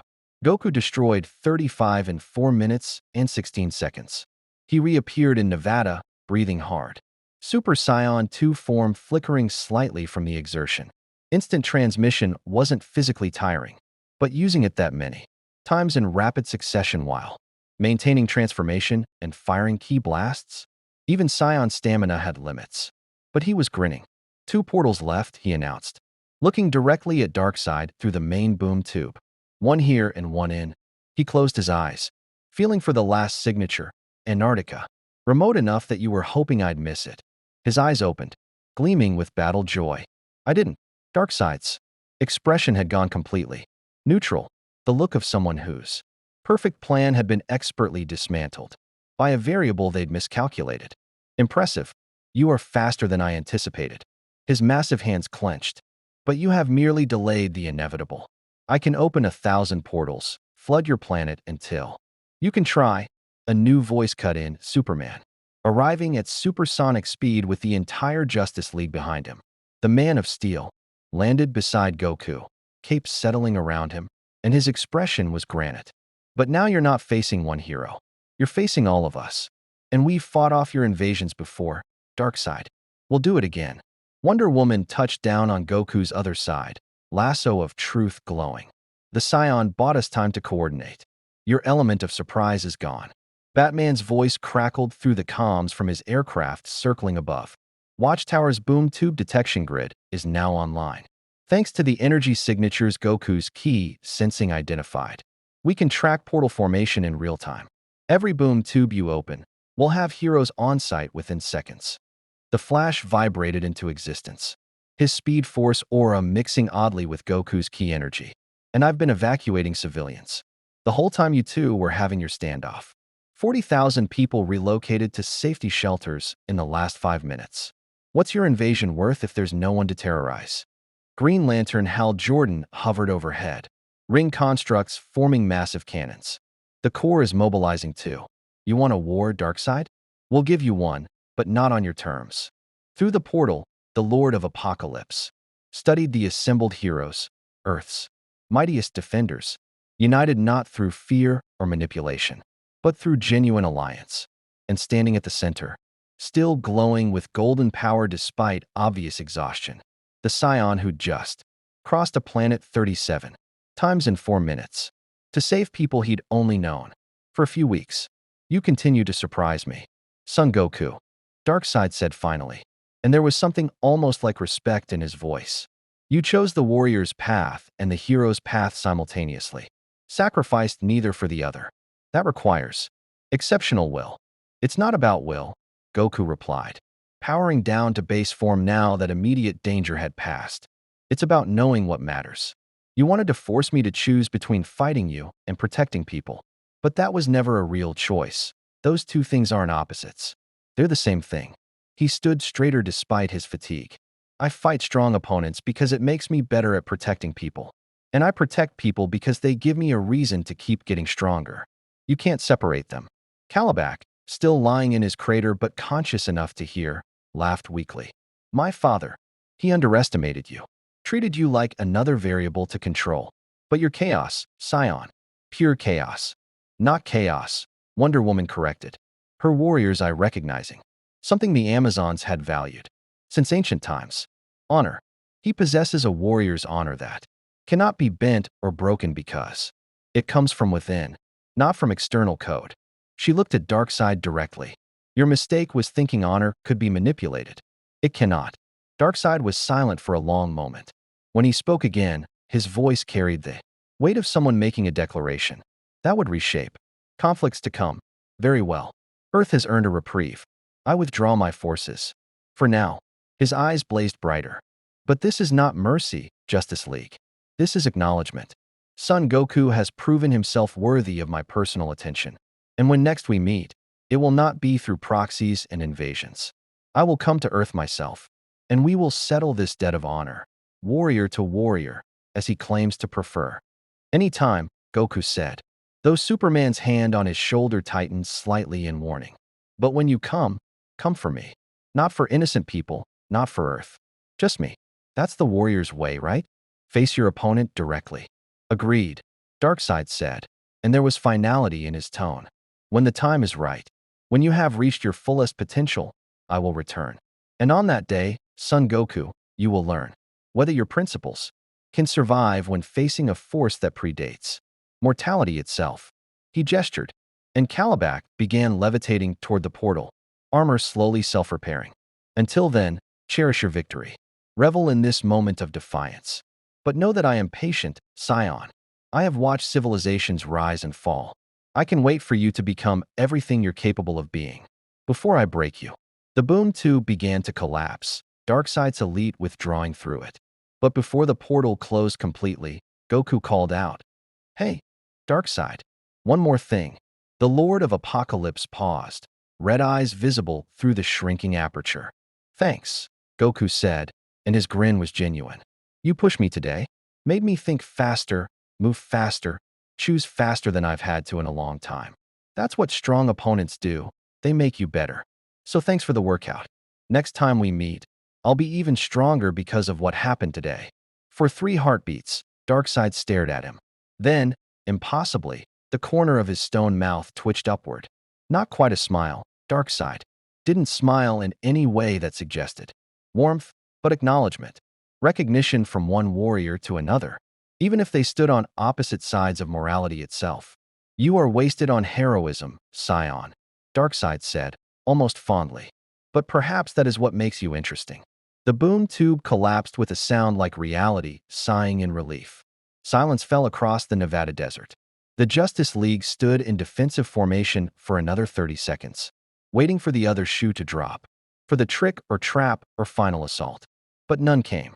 Darkseid had actually withdrawn, honored the terms of engagement, left Earth intact, because a Scion in an orange GI had outthought him. Well, the Flash said finally, breaking the tension. That was terrifying and awesome in equal measure. Goku, did you just play chicken with Darkseid and win? More like he called checkmate, and Goku flipped the board. Batman's voice came through, dry as desert sand. The Batwing was landing nearby. Impressive improvisation. Reckless, but impressive. Superman was staring at Goku with an expression the Scion couldn't quite read. Not jealousy or rivalry, something more complex. Respect mixed with concern mixed with understanding that they'd just witnessed something unprecedented. 37 boom tubes in 4 minutes. Clark said quietly. I couldn't have done that. Not that fast. The calculations alone. I didn't calculate, Goku admitted, finally allowing himself to sit down heavily in the sand. The adrenaline was wearing off, and his body was reminding him that what he'd just done was technically impossible. I just moved, felt where the portals were and trusted my instincts to get me there in time. If I'd stopped to think about it, I probably would have missed one. That's called operating at peak performance under pressure, Wonder Woman said, respect clear in her voice. Warriors train their entire lives to reach that state where thought and action become one. You live there naturally. Aquaman approached, trident lowered in a gesture of acknowledgement between equals.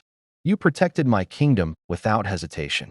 Atlantis owes you a debt, Scion. No debt, Goku said quickly. I was just doing what needed to be done. Same as all of you would have done. Would we? Batman had emerged from his aircraft, cowl shadowing his features as always. But his tone carried grudging admission. You made a choice in seconds that should have taken strategic analysis, committee approval, and contingency planning. You saw what needed to happen and executed it without ego or hesitation. He looked at the other heroes. That's not just power. That's something else. Leadership, Superman said quietly. That's what it is. He led through action, made a call when none of us could reach him in time to argue. Clark's expression was complicated but genuine. Darkseid was right about one thing. You continue to surprise us, Goku. Green Lantern descended, his constructs dissolving. The core is standing down from high alert, but they want to talk to you. Goku, a warrior who can sense dimensional portals and move faster than boom tubes? That's tactically significant for fighting apocalypse across sectors. Later, Superman interjected, noting how Goku was swaying slightly despite sitting. Right now, we need to debrief, analyze what just happened, and figure out what comes next. He extended a hand to Goku. But first, let's get you some food. You burned a lot of energy today. Goku took the offered hand, allowing Superman to pull him to his feet. Food sounds amazing. I'm starving. Then, more seriously, but we should also talk about Darkseid's threat. He'll come back. And next time, it won't be an invasion. It'll be personal. Then we prepare, Wonder Woman declared. Train, strategize, ensure that when he returns, Earth is ready.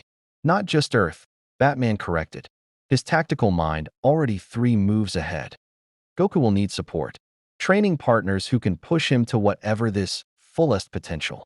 Darkseid mentioned is, we can't let him face that threat alone. I won't be alone, Goku said, looking around at the assembled heroes, at Superman's strength, Batman's strategy, Wonder Woman's wisdom, Flash's optimism, Green Lantern's courage, Aquaman's determination. None of us will be. That's what Darkseid doesn't understand. He thinks strength is individual, that the strongest warrior wins through personal power. But I've learned over that my real strength comes from fighting alongside people who matter. He smiled, and despite the exhaustion, despite the cosmic threat still looming, it was the genuine expression of someone who'd found something precious. You guys are my team now, whether I officially join the League or not. When Darkseid comes back, we'll face him together, and we'll show him that Earth's greatest hero isn't me. It's all of us. The Flash started slow clapping. Then the others joined in, even Batman, though his was more of a single deliberate clap that somehow carried as much weight as the others. Enthusiasm combined, as they prepared to return to the watchtower for debriefing and well-earned rest. None of them noticed the small figure watching from a distant mesa.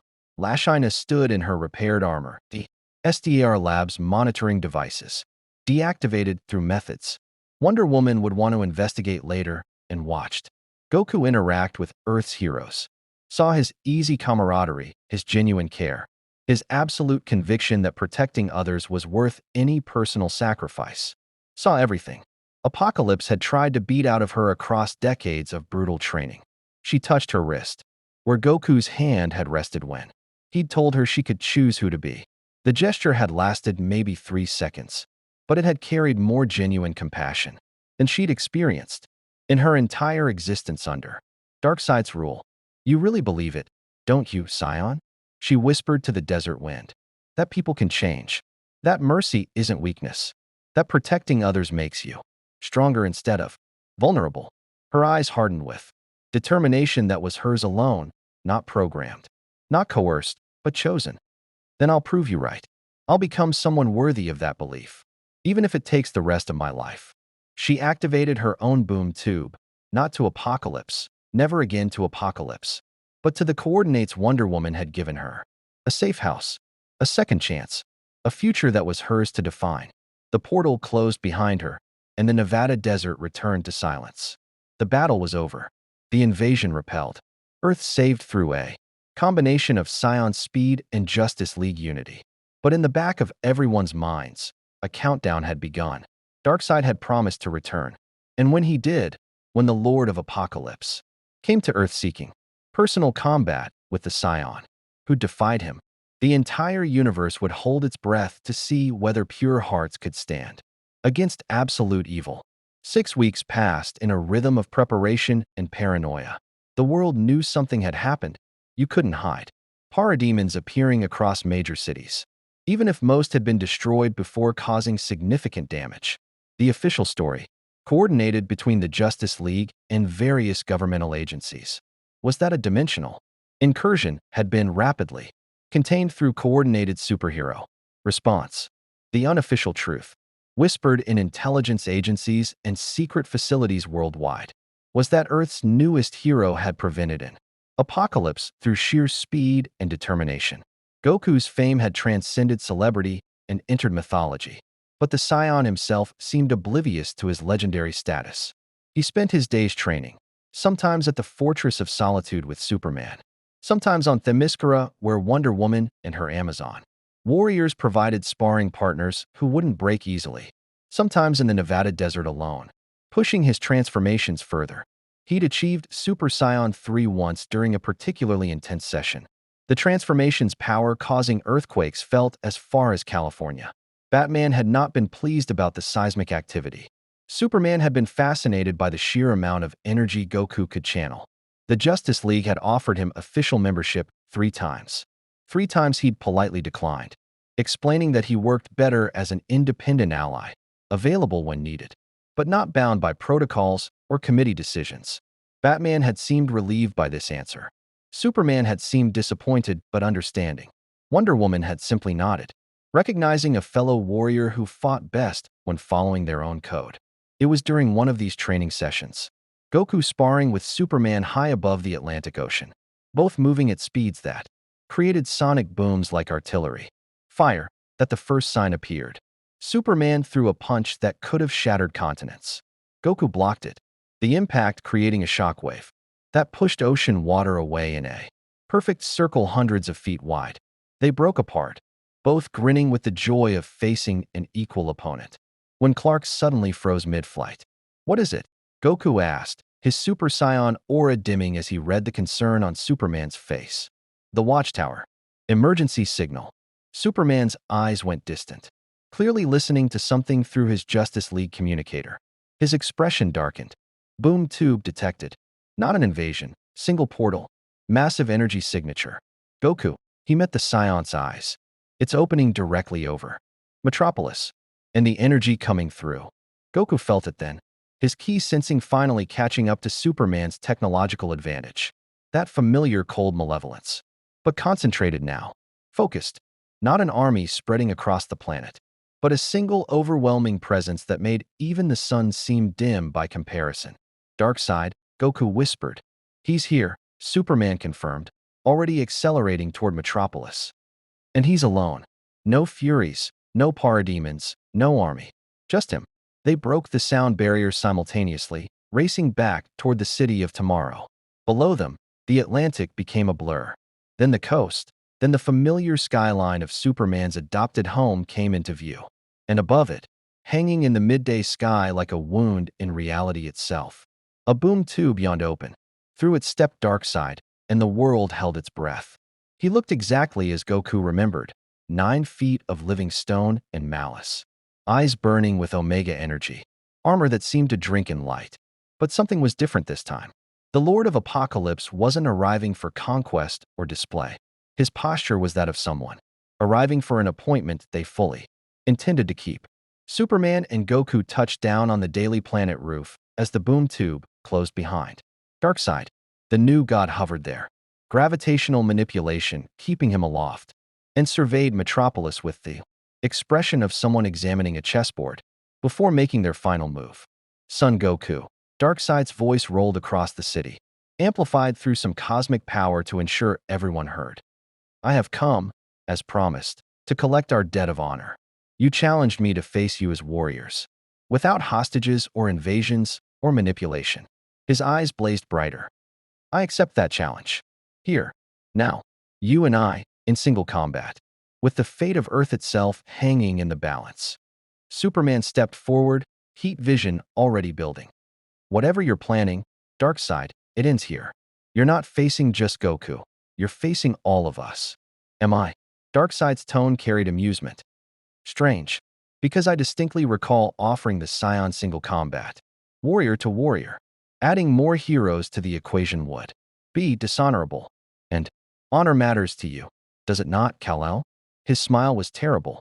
Or perhaps Earth's symbols of truth and justice are less bound by their principles than they claim? It was a trap, Goku realized with growing dread. A perfectly constructed psychological trap. If Superman and the League intervened, Darkseid would claim they had no honor, that even their greatest heroes relied on numbers rather than individual strength. The propaganda value alone would be devastating across the thousands of worlds. Apocalypse controlled. Proof that Earth's vaunted heroism was cowardice dressed in capes. But if Goku faced Darkseid alone, he'd be fighting a being who'd conquered galaxies, who possessed the Omega effect, power, that could erase someone from existence itself, who'd broken gods and made them serve. Superman, Goku said quietly, placing a hand on the Kryptonian's shoulder. He's right. This is my fight.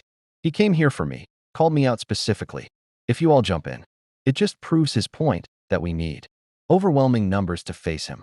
His expression was serious but determined. Trust me, I can handle this. Superman started. I know what he is, Goku interrupted gently. A cosmic tyrant who's probably destroyed more civilizations than I can count. But I've fought beings like him before. Frisia ruled entire quadrants of the galaxy. Majin Buu destroyed gods for fun. Beerus could have obliterated Earth with a finger. I survived all of them. He turned to face Darkseid directly.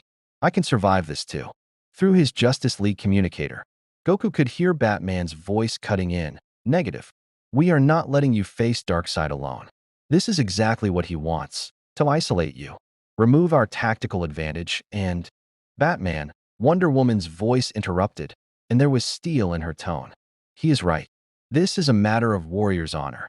If we intervene uninvited, we dishonor both combatants and prove Darkseid's philosophy correct, that individual strength is meaningless, that only collective power matters. A pause. I do not like it, but I understand it. Diana, Batman started.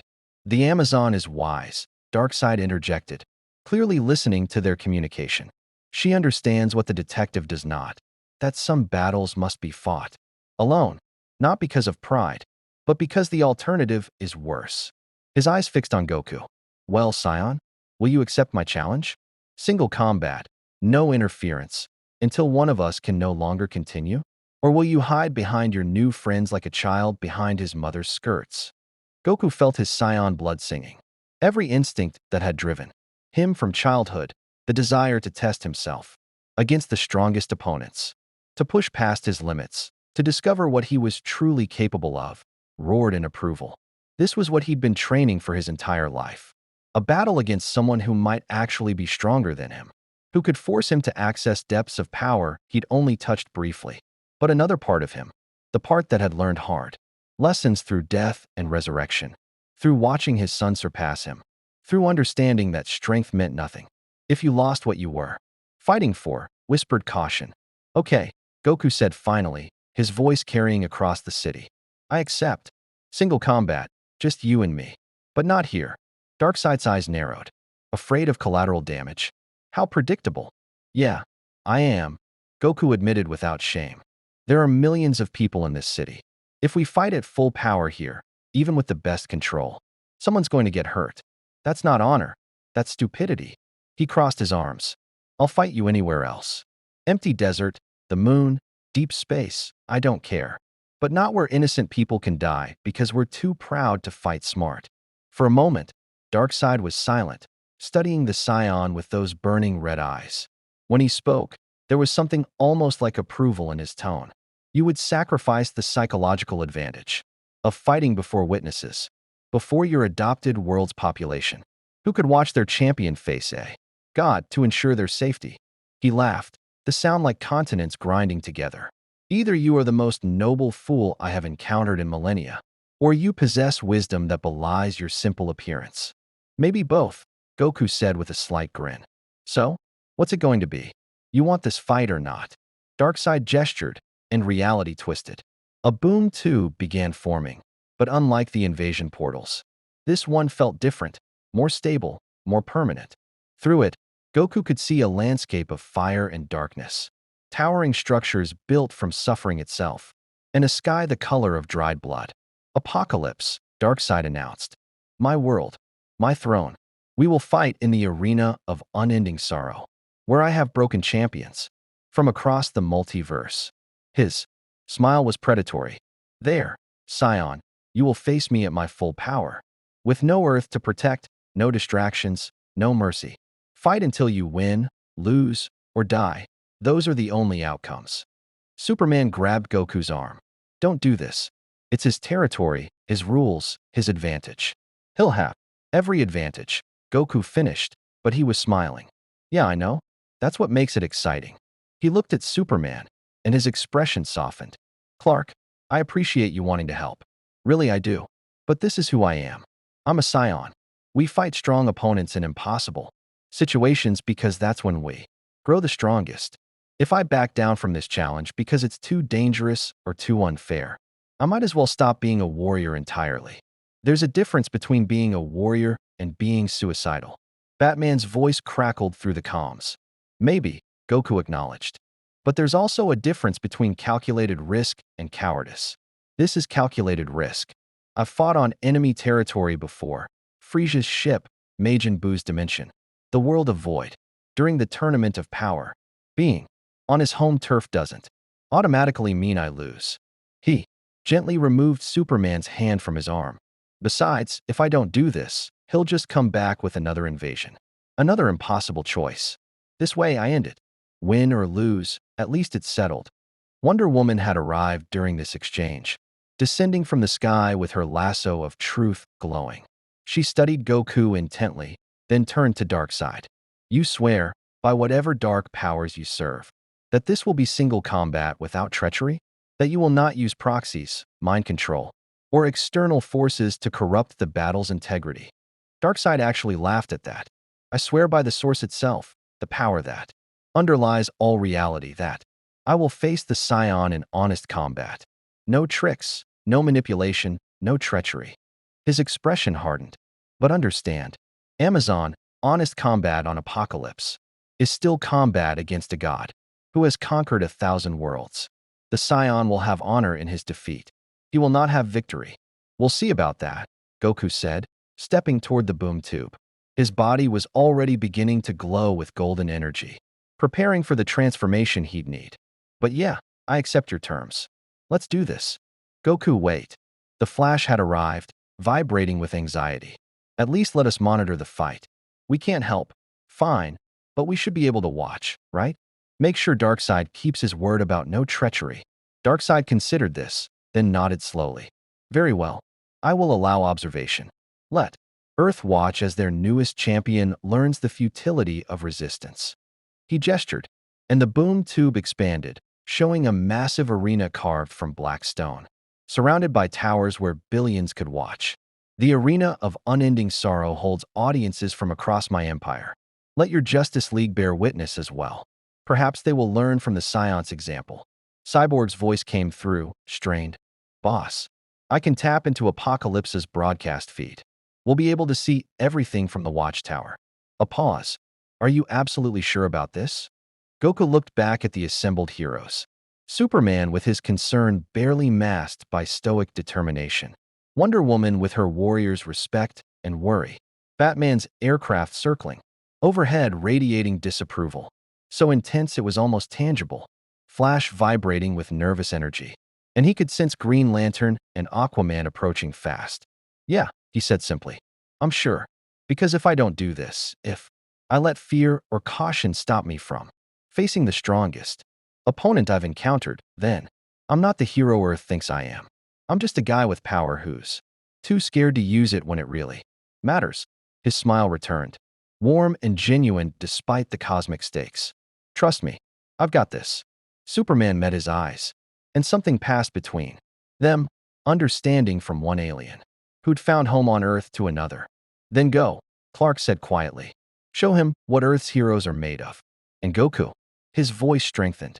Come back. That's not a request, it's an expectation. You're part of this team now, whether you officially joined or not. We don't lose teammates. I'll be back, Goku promised.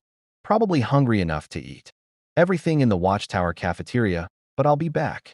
He turned toward the boom tube, toward Apocalypse and its endless fires, toward Darkseid and the arena where champions went to die. His heart was pounding, not with fear, but with excitement. This was it. The fight he'd been unconsciously training for since arriving in this universe. Maybe since childhood. A true test against someone who might actually be stronger than him. Golden energy exploded around him as he ascended to Super Saiyan 2, hair spiking, lightning crackling through his aura. The transformation's power washed over Metropolis like a wave, and millions of people looked up to see their champion preparing for battle. All right, Darkseid, Goku said, his voice carrying the weight of someone who died defending their world and would do it again without hesitation. Let's see what you've really got. No armies, no schemes, no impossible choices. Just you and me, fighting until we can't fight anymore. That's the warrior's way, right? Indeed, Darkseid agreed, and for the first time, he sounded genuinely pleased. Come then, Scion. Step into my world. Face me in the arena where gods have wept and legends have died. And learn why the name Darkseid is spoken with terror across 1,000 galaxies. Goku stepped through the boom tube, golden light swallowed by crimson darkness.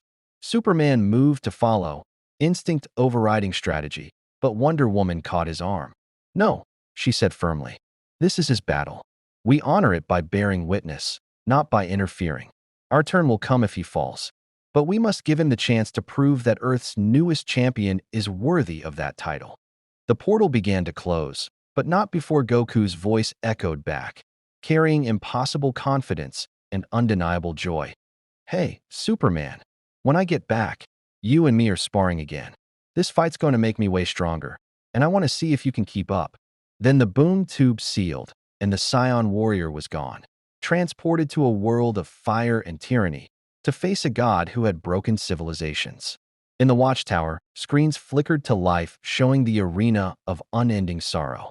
Batman, Wonder Woman, Flash, Green Lantern, Aquaman, Cyborg, all of Earth's greatest heroes watched as Goku appeared in the center of the massive Colosseum, surrounded by billions of Apocalypse's citizens screaming for blood. And standing across from him, eyes blazing with Omega fire, Darkseid raised his arms to the roaring crowd. Behold, his voice thundered across his empire.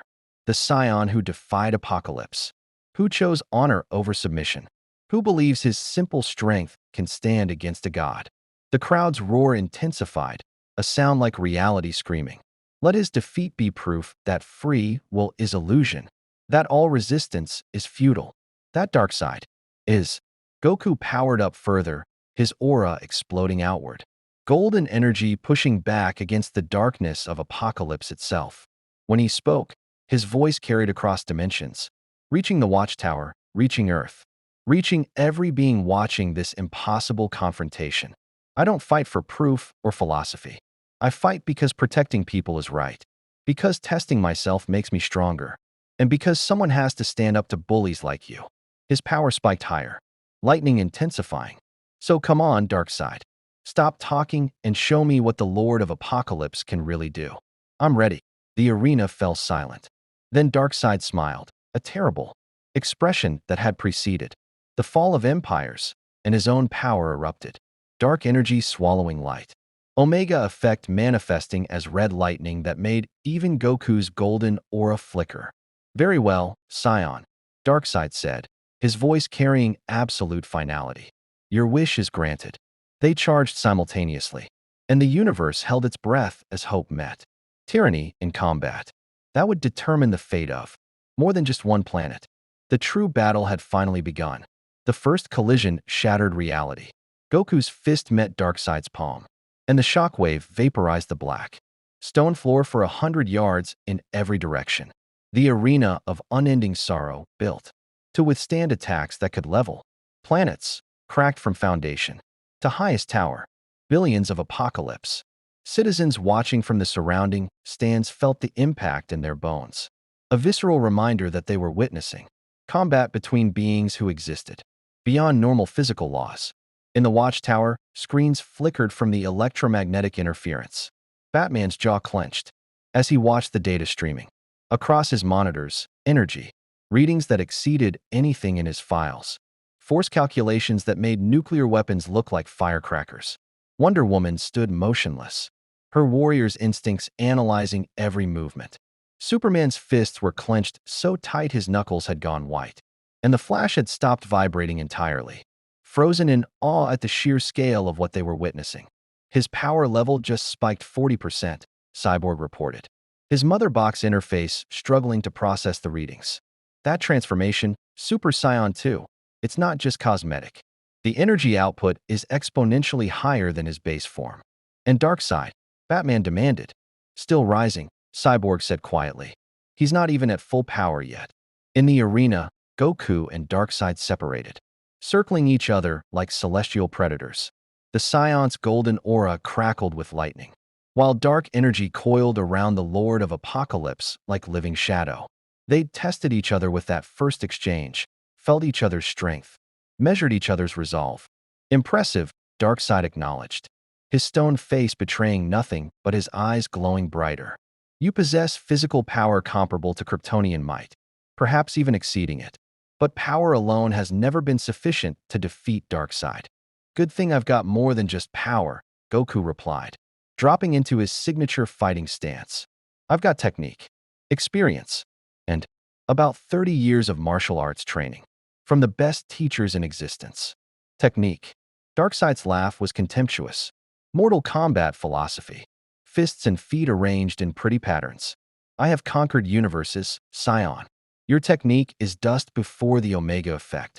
His eyes blazed crimson, and twin beams of red energy lanced toward Goku, not traveling in straight lines, but curving, bending, tracking with impossible precision. The Omega beams could pursue a target across galaxies, alter course mid-flight, and once locked on, they never stopped until they hit or their master called them back. Goku's eyes widened, his ki sensing screaming warnings. He dodged left, the beams curved to follow. Backflipped, they adjusted trajectory. Instant transmission, and the beams reappeared at his destination, forcing him to teleport again. 3 times he moved faster than light, and 3 times the Omega beams found him, relentless as death itself. They will not stop, Darkseid said calmly, walking forward while his beams hunted the Scion across the arena. The Omega effect is absolute. It is a razor given form. One touch, and you cease to exist, not dead, not destroyed, but removed from reality entirely. No afterlife, no other world to train in, no Dragon Balls to wish you back. Simply gone. In the watchtower, Superman's face had gone pale. I've faced those beams before. If they hit Goku, they won't, Wonder Woman said, though her tone carried more hope than certainty. Look, he's learning. She was right. Goku had stopped running and was studying the beam's movement pattern, his combat instincts processing information faster than conscious thought. The beams curved in specific ways, adjusted at predictable intervals. They were following his energy signature. He realized, locked onto his ki the way heat-seeking missiles tracked thermal output. What if they couldn't find his energy? Goku stopped moving entirely, dropping his power level to near zero in an instant. The technique had saved his life against Frisia's energy-sensing soldiers. Hide your ki completely. Become invisible to power detection. The Omega beams, suddenly losing their target lock, continued forward on their last trajectory, sailing past him harmlessly before banking around for another pass. But now they were hunting blind, searching for an energy signature that had vanished. Darkseid's eyes narrowed. Clever. You suppress your power to evade detection. His smile widened. But you cannot attack without revealing yourself. And you cannot suppress your energy indefinitely. The Omega beams are patient. They will wait for your mistake. Then I won't make one, Goku said, and exploded forward while maintaining near-zero ki output, a technique. That should have been impossible, using physical speed instead of energy-enhanced movement. He crossed the distance to Darkseid in a heartbeat, fist already accelerating toward that stone face. Darkseid caught his wrist with contemptuous ease. Predictable, but Goku was grinning. Got you. His free hand, positioned at Darkseid's center mass, erupted with point-blank ki. Kamehameha. The blue energy wave detonated at zero range, the force sufficient to vaporize a mountain. Darkseid was driven backward, his armor scorching, the first real damage Goku had inflicted. The Lord of Apocalypse crashed through 3 arena walls before stopping, and when he rose from the rubble, smoke was rising from his chest plate. The crowd's roar had gone silent. In thousands of years, few had ever managed to wound Darkseid. None had done it so quickly. You sacrificed defensive positioning to land that blow, Darkseid observed, studying the scorch marks on his armor with something like interest. Traded your safety for the chance to wound me. Bold. Reckless. Very Saiyan. It worked, didn't it? Goku powered back up to Super Saiyan 2, the golden aura returning. The Omega beams, sensing their target again, curved back toward him, but he was ready now. He moved in patterns that broke their tracking algorithms, sudden stops, instant accelerations, changes in direction that violated physics. The beams pursued but couldn't land, like predators chasing prey that refused to follow expected patterns. Yes, it worked, Darkseid agreed. Once. Do you know why emperors live longer than soldiers, Saiyan? Because we learn from our mistakes. We do not allow the same tactic to succeed twice. His eyes blazed brighter, and the Omega beams multiplied. 2 became 4. 4 became 8. Suddenly Goku wasn't dodging 2 tracking projectiles, but 16, each moving independently, each locked onto different aspects of his energy signature. The arena became a maze of red death, and even Saiyan reflexes struggled to navigate the constantly shifting patterns. One beam grazed his shoulder, just a touch, barely contact, and Goku screamed. It wasn't pain exactly. Pain was familiar. This was wrongness, his molecules trying to unmake themselves, reality attempting to erase his existence. His Saiyan biology fought back instinctively, he flooding the affected area to counteract the Omega effect, but the damage was done. His left arm hung limp, temporarily paralyzed by the touch of entropy. You see now, Darkseid said, calling the beams back to orbit his head like a crown of crimson stars. The Omega effect is not merely power. It is cosmic authority, the right to declare that something should not exist. Your ki can heal wounds, restore stamina, even resurrect the dead with sufficient energy. But against the Omega effect, your ki is merely delaying the inevitable. Goku rotated his paralyzed arm experimentally, wincing as feeling slowly returned through sheer force of will and healing energy. Okay, he admitted. That's bad. Really bad. You weren't kidding about the whole erase from existence thing. He powered up further, lightning intensifying around his aura. Guess I'll just have to make sure you don't hit me again. Confidence or delusion? Darkseid mused. With you, Saiyan, I genuinely cannot tell which. They charged again, and this time the battle truly began. Goku fought like he'd never fought before, not just with power, but with every technique, every trick, every hard-won lesson from decades of combat. When Darkseid's Omega beams pursued, Goku used instant transmission not to escape, but to reposition, appearing behind the Lord of Apocalypse for devastating attacks.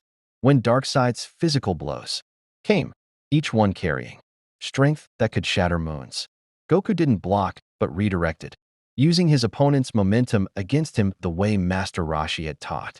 But Darkseid was adapting too. Every technique Goku used, the tyrant analyzed and countered.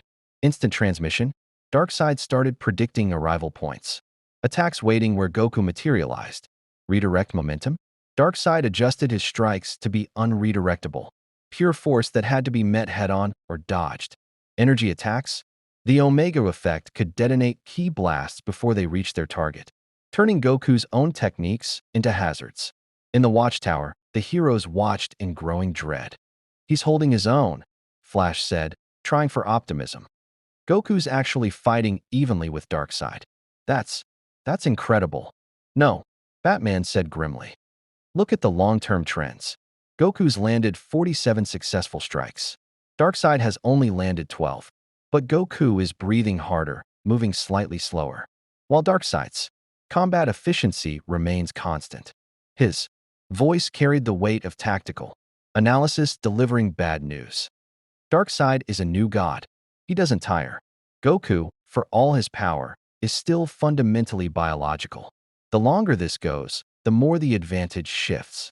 "Then Goku needs to end it quickly," Wonder Woman said. "Force a decisive engagement before exhaustion becomes a factor." "How?" Green Lantern demanded. "He's throwing everything at Darkseid, techniques that would have annihilated any villain we've ever faced, and Darkseid just keeps coming. It's like trying to fist-fight a mountain." Superman said nothing, but his expression spoke volumes. He knew that desperation intimately, the feeling of facing an opponent who simply wouldn't fall no matter how hard you hit them. In the arena, Goku reached the same conclusion. Darkseid was strong, maybe stronger than anyone he'd ever fought. But more than that, the new god was patient. He was fighting a war of attrition, letting Goku exhaust himself against immortal endurance. If this continued, Goku would lose not because he was weaker, but because he was mortal, which meant he needed to stop being patient and start being Saiyan.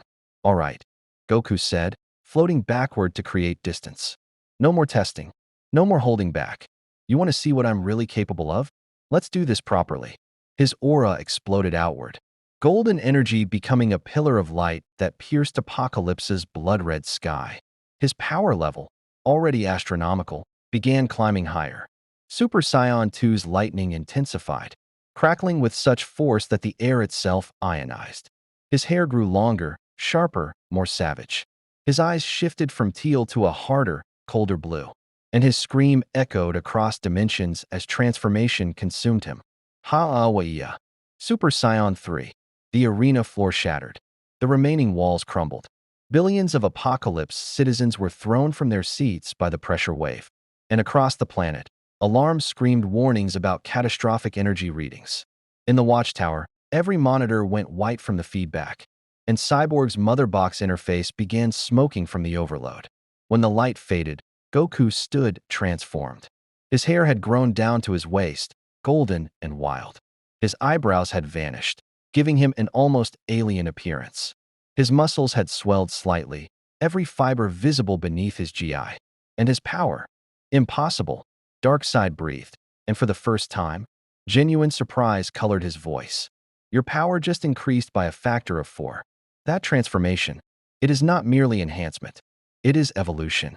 "Super Saiyan 3, Goku said, his voice deeper now, resonating with barely contained energy. "The limit of my natural transformations. This form drains energy fast, so I usually save it for emergencies." His eyes locked onto Darkseid. "You qualify as an emergency." "Do I?" Darkseid's shock was already fading, replaced by calculating interest. "Then show me, Saiyan. Show me what this ultimate form can accomplish against a god." Goku vanished. He didn't use instant transmission. He simply moved faster than Darkseid's enhanced perceptions could track, appearing behind the new god and driving both fists into his spine with enough force to crack even new god durability. Darkseid was launched forward like a meteor, crashing through the far arena wall and continuing through the next 3 buildings beyond. Goku appeared above the trajectory path and drove both heels down onto Darkseid's chest, pile driving him into Apocalypse's surface. The impact created a crater a mile wide, and when Darkseid tried to rise, Goku was already there, unleashing a combination that would have killed any mortal, 1,000 punches in 3 seconds, each one hitting with stellar force, each one precise enough to target weak points in the armor. The Lord of Apocalypse couldn't counter, couldn't block, could barely comprehend the speed at which the Scion was moving. For the first time in millennia, Darkseid was being overwhelmed by pure physical combat. Then Goku made his mistake. He hesitated, just for a microsecond, seeing the damage he'd inflicted. Some part of him, the part that had shown mercy to Lashina, that had spared Vegeta, that always offered opponents the chance to surrender, hesitated. Darkseid's eyes blazed, and 16 Omega beams fired at point-blank range. Goku teleported, but one beam caught his leg. Another grazed his ribs. The Omega effect flooded his system, and he materialized 50 yards away, crashing to his knees as reality tried to erase him. His Super Saiyan 3 form flickered, the massive energy drain of both the transformation and fighting off Omega effect nearly overwhelming him. There it is. Darkseid rose from his crater, armor cracked, but already beginning to self-repair. Your weakness, Scion. Not lack of power, not insufficient technique, but mercy. You could have finished me in that moment. I was defenseless, overwhelmed by speed I could not match. But you hesitated. Your heroism stayed your hand. He strode forward, Omega energy gathering around him like a storm. That is why you will lose. That is why you are always going to lose. Because I am not a warrior seeking honorable combat. I am Darkseid. I am conquest given form. And I do not hesitate. His power erupted, and for the first time, he showed what the Lord of Apocalypse could truly do when fighting without restraint. The Omega effect didn't just manifest as beams now. It became an aura, reality-warping energy that surrounded him like armor. His physical blows carried erasure within them. His movements began matching Goku's speed through sheer application of cosmic power. The battle shifted. Goku's Super Saiyan 3 power was incredible, but maintaining it while simultaneously fighting off Omega effect damage was draining his stamina at catastrophic rates. He could feel his energy depleting, the transformation beginning to slip. Maybe 3 more minutes at this intensity before he'd be forced to power down. 3 minutes to defeat a god who'd been holding back. In the watchtower, Superman stood. That's enough. We're intervening. No. Wonder Woman grabbed his arm with Amazonian strength. Not yet. Look at his eyes. On the screen, Goku's expression was changing. The concern, the exhaustion, they were fading, replaced by something else. Something primal. His Saiyan nature rising to meet the impossible challenge. Finding joy even in this desperate situation. He was smiling. You're right, Goku said, his voice carrying across the ruined arena. I hesitated. That was stupid. His power flared higher despite the drain. But you made a mistake too, Darkseid. You assumed that mercy meant weakness. That holding back meant I couldn't cross the line when I needed to. His aura shifted, lightning becoming more aggressive. Energy taking on a sharper quality. I've killed before. When the universe depended on it. When someone threatened everything. I loved. Frieza. Kid Bu. Others. His eyes hardened. I didn't want to kill you. But if that's what it takes to protect Earth, to prove that your philosophy is wrong, to show that even gods can fall. The ground beneath his feet cracked, power surging to levels that made even Super Saiyan 3's previous output look restrained. Then I'll do it. The words hung in the arena of unending sorrow like a death sentence, which, in a very real sense, they were. Goku's aura shifted from golden warmth to something colder, more primal. The lightning crackling through his Super Saiyan 3 form turned white-hot. And for the first time since the battle began, Darkseid's expression showed something beyond calculated interest. It showed respect. There you are, the Lord of Apocalypse said, his voice carrying satisfaction. The true warrior beneath the hero's facade. The Saiyan who destroyed Emperor Frieza, who obliterated Majin Buu, who killed without hesitation when the stakes were absolute. His Omega energy intensified, matching Goku's rising power. I wondered when he would emerge. When your morality would finally break against necessity. It's not breaking, Goku corrected. His voice steady despite the cosmic energies tearing through his body. It's choosing. There's a difference. His fists clenched, muscles coiling with barely restrained force. I don't kill because I enjoy it. I don't destroy because it makes me feel powerful. But I will end threats that can't be stopped any other way. That's not morality. Breaking, that's understanding what responsibility means when you're strong enough to reshape worlds. He dropped into a stance that had no name, no formal origin, pure combat instinct refined through a lifetime of fighting. So here's your last chance, Darkseid. Stand down. Leave Earth alone. Stop trying to conquer and control. And prove your anti-life philosophy. Just stop. Because if we keep going, one of us isn't walking away from this arena. Darkseid laughed, and the sound was terrible, not cruel, but genuinely appreciative. You offer me mercy even now? Even as you threaten my life? His eyes blazed brighter. Fascinating. You truly believe you can defeat me, yet still offer surrender. That is either the height of arrogance or the depths of naivety. It's neither, Goku said quietly. It's hope. Hope that even someone like you might choose something better than endless conquest. That free will, the thing you're trying to prove is meaningless, might matter enough to change your mind. For 3 heartbeats, Darkseid was silent. In the watchtower, every hero held their breath, wondering if the impossible might happen. If a cosmic tyrant might actually reconsider his philosophy, because a scion in an orange GI asked nicely. Then Darkseid smiled, and the moment shattered. Your hope is precisely why you will fail, scion. Because hope requires belief in change, in redemption, in the possibility that even monsters might become heroes. His hands spread wide, Omega energy coalescing into a sphere of pure annihilation. But I am not a monster seeking redemption. I am Darkseid. I am the end of hope itself. And I will break you too. Prove that your belief in choice and freedom is nothing but comforting delusion before the inevitable submission to power. Then we're done talking, Goku said, and his power exploded to levels that made his previous Super Saiyan 3 output look restrained. What happened next occurred too fast for mortal comprehension. Goku moved beyond speed, beyond reaction time, operating in that space where thought and action became one. He appeared behind Darkseid, both fists glowing with concentrated ki, and struck with enough force to crack the planet's crust. Darkseid spun with impossible precision, Omega beams firing from eyes that seemed to see in all directions simultaneously. The beams and Goku's fists collided, creating an explosion that vaporized everything within a quarter-mile radius. They separated, circled, engaged again. Goku unleashed a Kamehameha that could have destroyed a solar system. Darkseid met it with Omega effect that could erase galaxies. The energies wrestled in midair, blue ki against red entropy. Reality screaming as fundamental forces that should never interact tried to annihilate each other. The arena became a wound in space-time.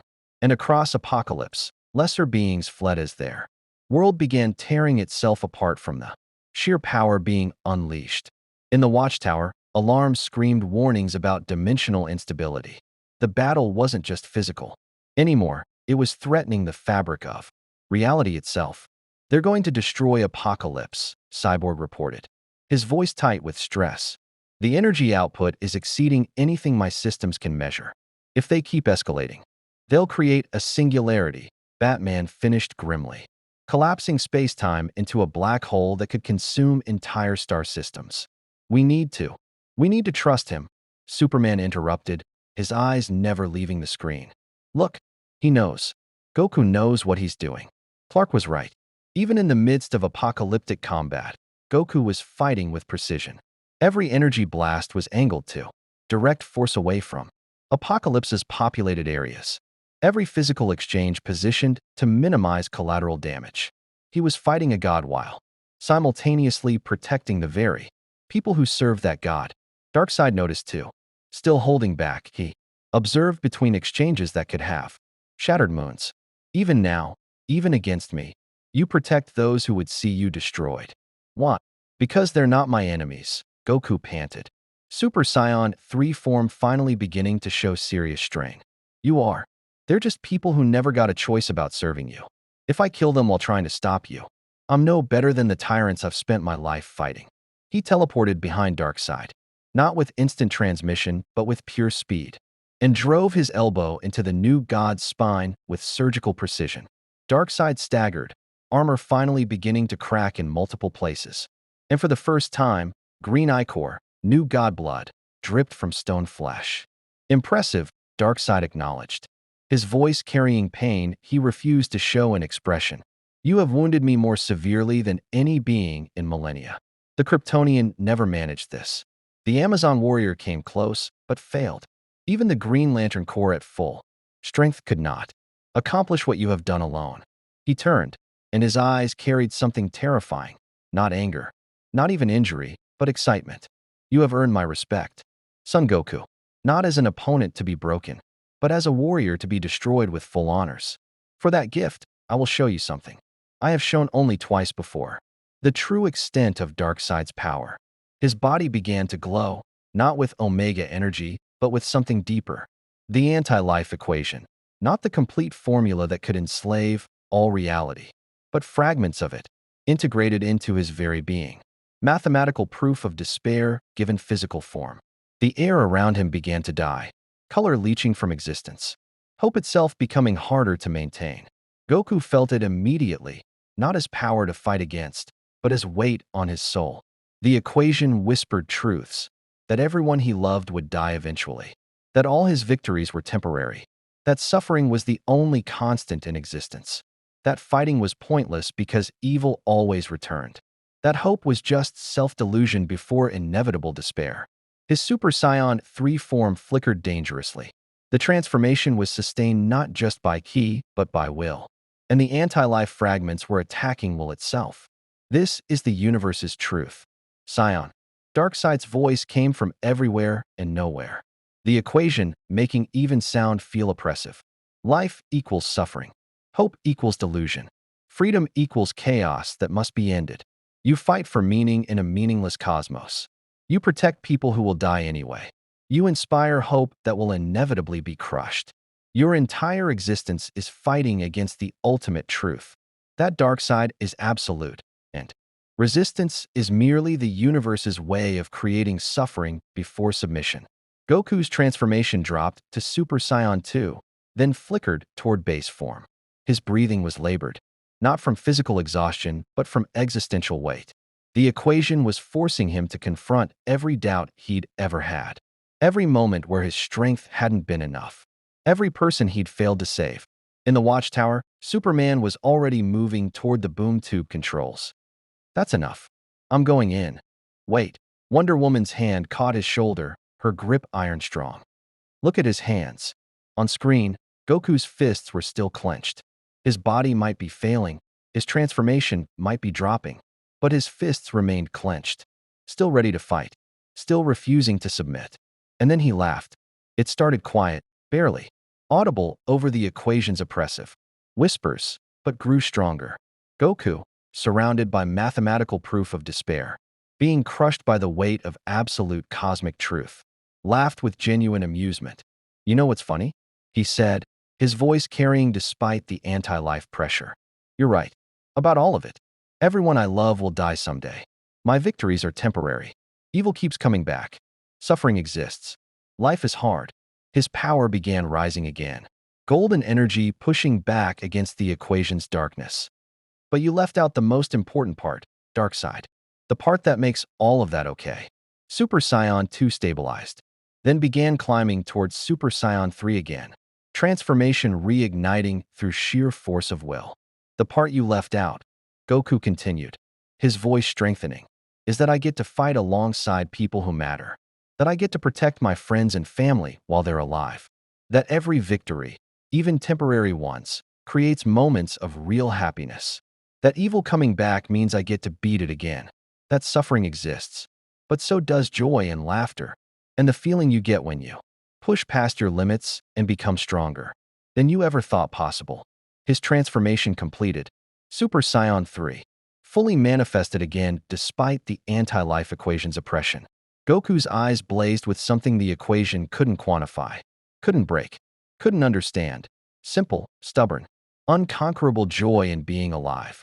Your equation is wrong, Darkseid, Goku said, and his smile was radiant. Life doesn't equal suffering. Life equals choice. The choice to find meaning even when the universe says there isn't any. The choice to protect people even knowing you'll eventually fail. The choice to hope even when logic says it's pointless. That's what free will means. Not freedom from consequences or suffering, but freedom to choose how you respond to them.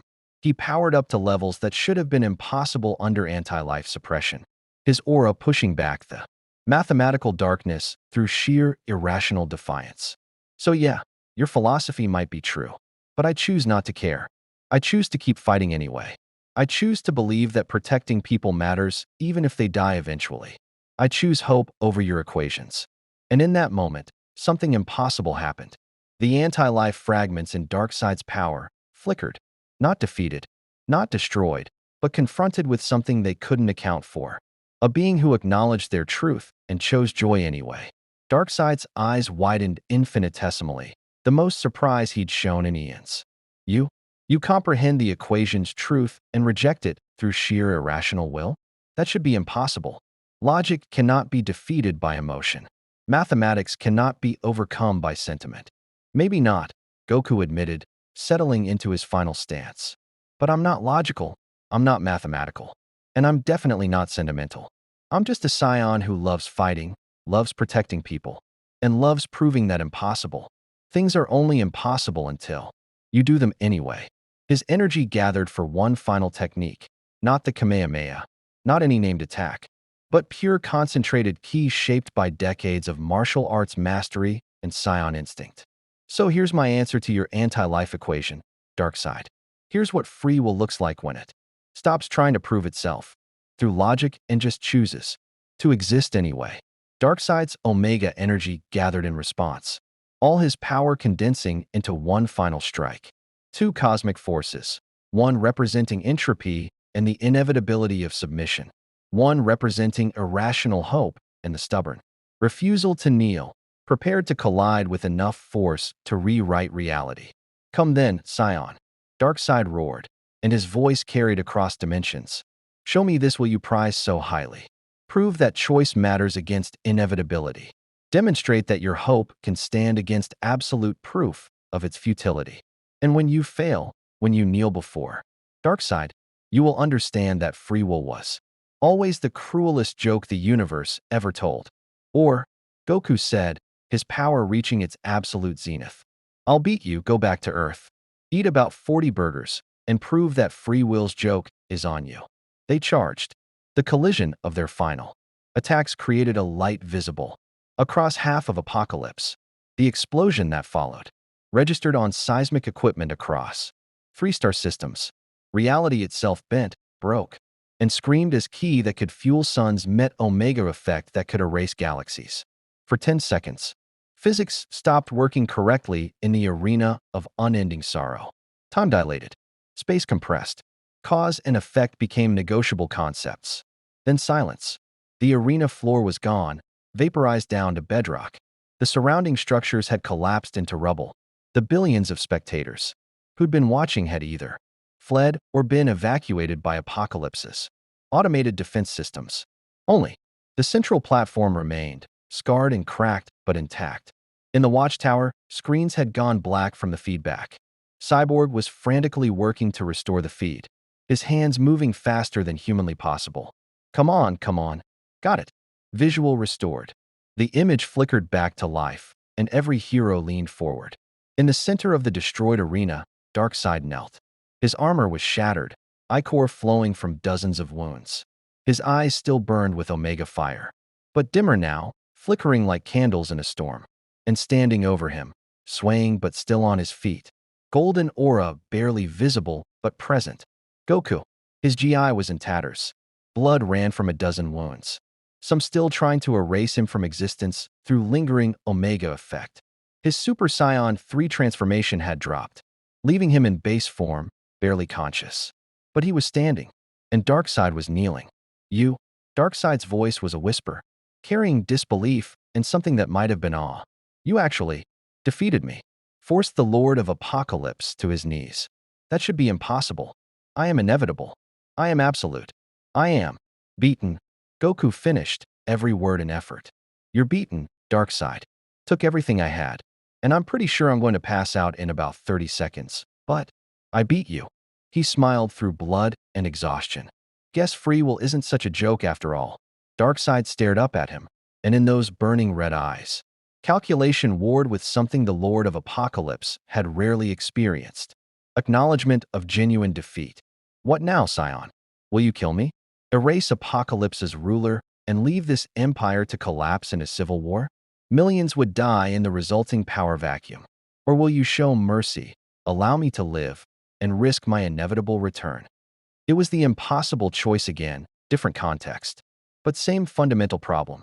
Kill a defeated enemy and doom millions to collateral suffering. Or spare them and risk future atrocities. Goku's answer came without hesitation. Neither. You're going to leave Earth alone. Forever. You're going to stop trying to prove your anti-life philosophy through conquest. And you're going to remember that a scion in an orange GI beat you by choosing hope over your equations. His eyes hardened despite exhaustion. But if you break that promise, if you threaten Earth or anyone I care about, I'll come back here. And next time, I won't hold back at all. You held back? Darkseid's surprise was genuine. That display was restraint. Yeah, Goku admitted. I could have used Super Saiyan 3 from the start. Gone for lethal strikes immediately. Stopped pulling punches to minimize damage to your planet. But I wanted to give you every chance to surrender. Even now, I don't want to kill you if I don't have to. He extended a hand, bloodied, trembling with exhaustion, but offered nonetheless. So what do you say, Darkseid? Do we have a deal, or do we keep going until one of us dies?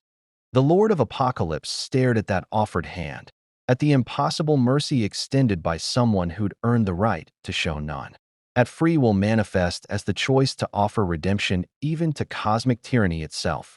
At the living proof that hope could stand against absolute logic and win. Slowly, with effort that clearly cost him, Darkseid reached up and grasped Goku's hand. We have a deal, Scion. Earth will not face Apocalypse's wrath. I will not pursue conquest of your world. His grip tightened, not threateningly, but with warrior's respect.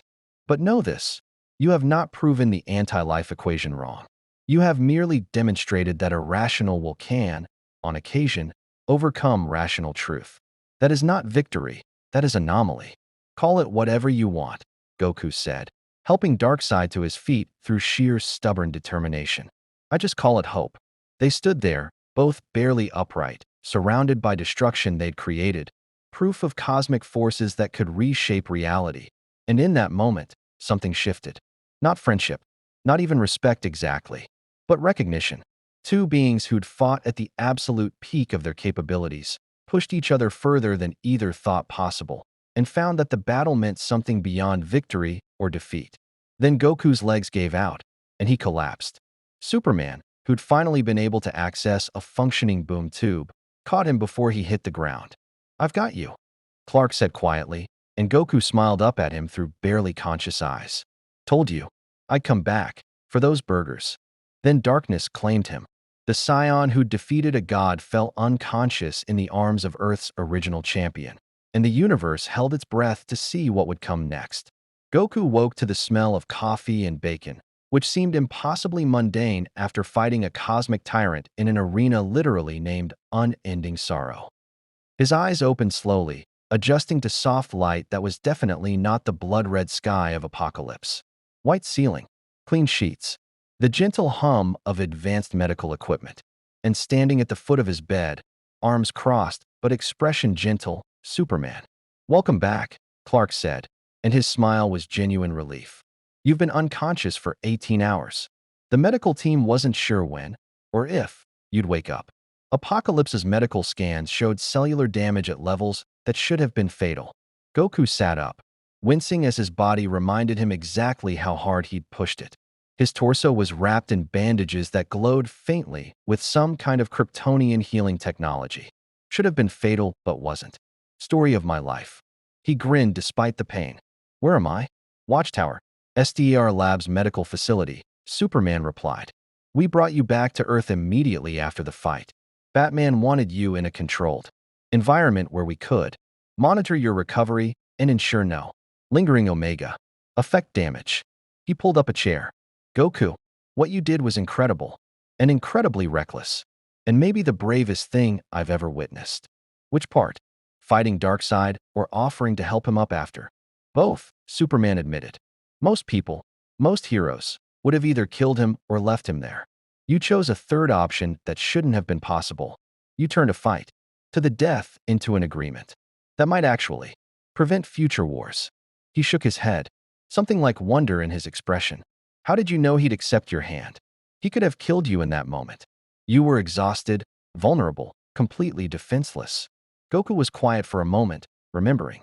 I didn't know, but I fought a lot of people who seemed irredeemable.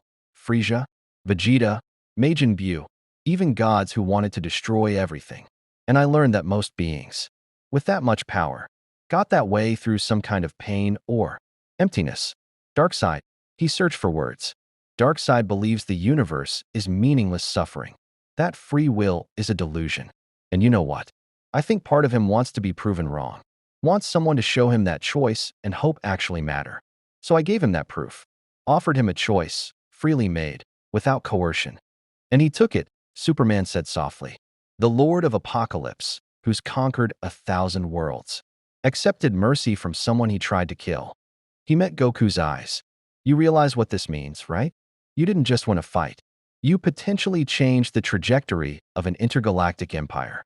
Millions, maybe billions, of lives might be affected by what happened in that arena. Goku looked uncomfortable with the gravity of it. I wasn't thinking about empires or trajectories. I was just thinking, he's beaten. He doesn't have to die. Maybe he can choose something better. That's all. The door opened, and Batman entered.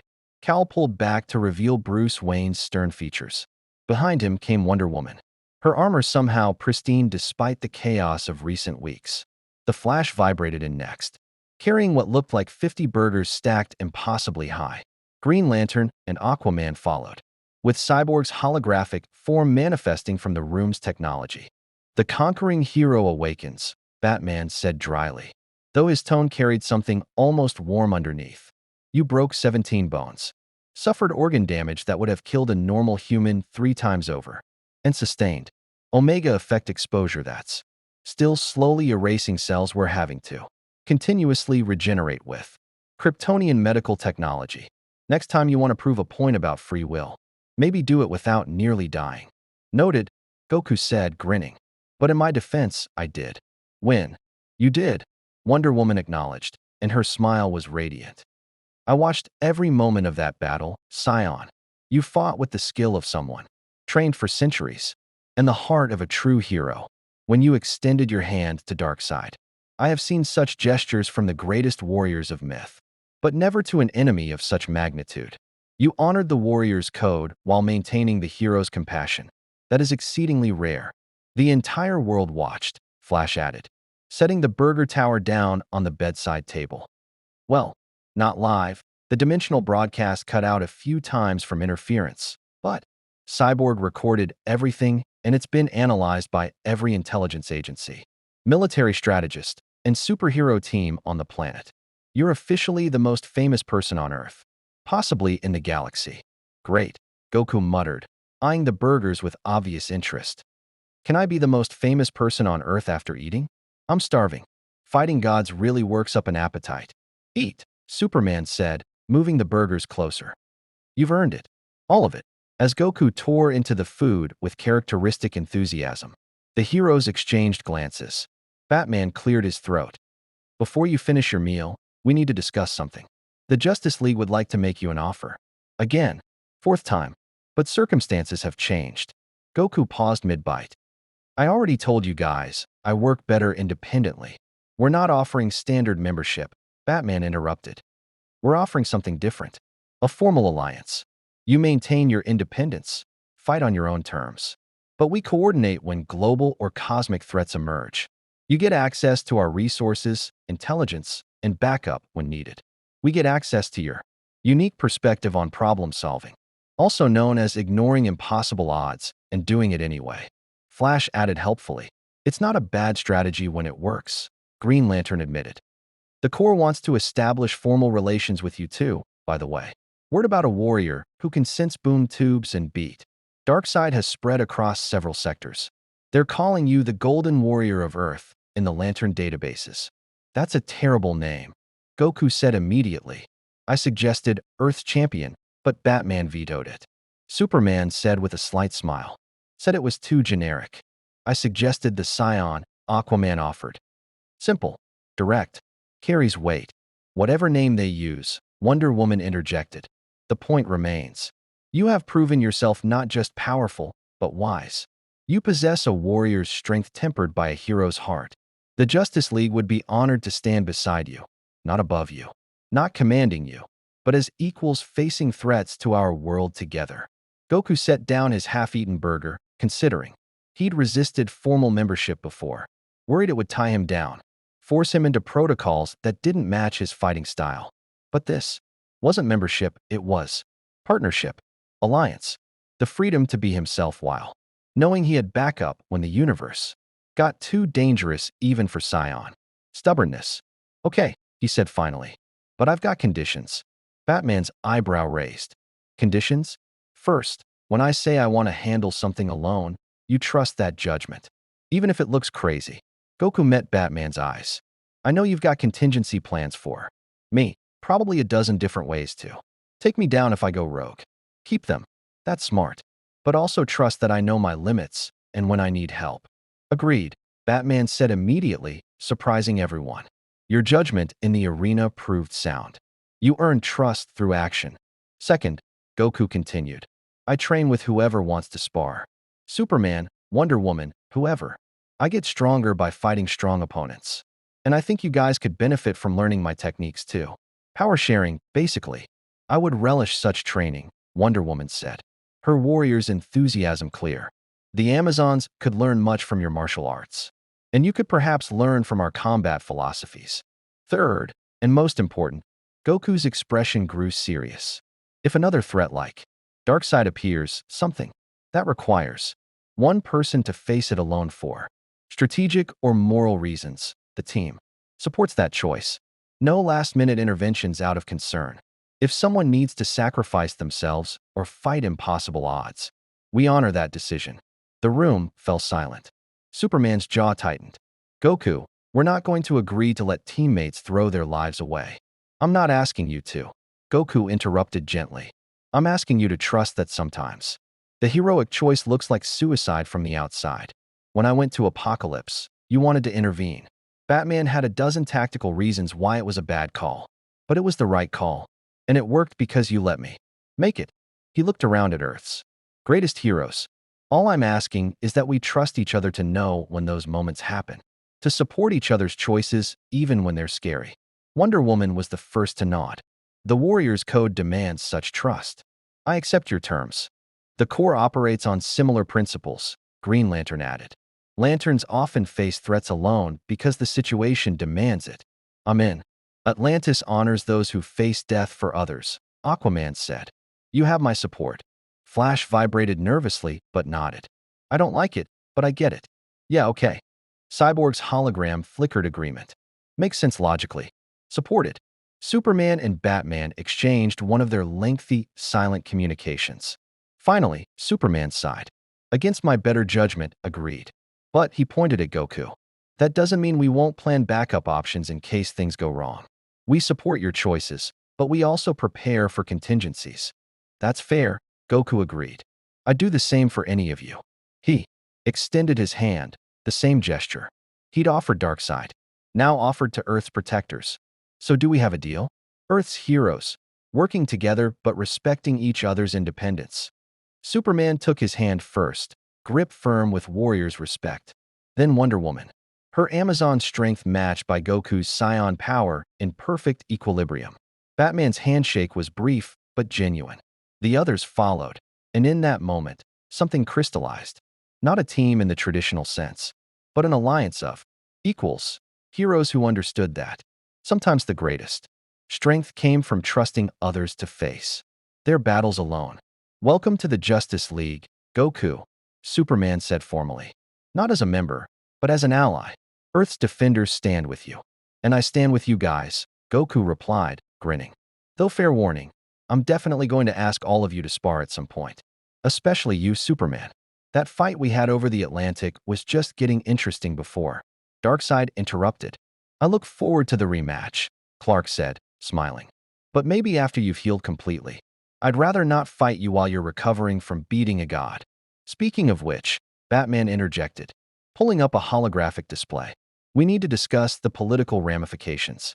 Darkseid withdrew from Earth. But that doesn't mean Apocalypse isn't still a threat. Other new gods, other factions. might see his defeat as weakness and attempt their own invasions or power plays. Let them come, Goku said with surprising confidence. Darkseid made it clear to his entire empire that Earth is off limits. Anyone who violates that deal answers to him first, then to us. And honestly, after fighting the Lord of Apocalypse himself, I'm not too worried about his subordinates. Confidence or arrogance? Batman asked, though his tone suggested he already knew the answer. Experience, Goku corrected.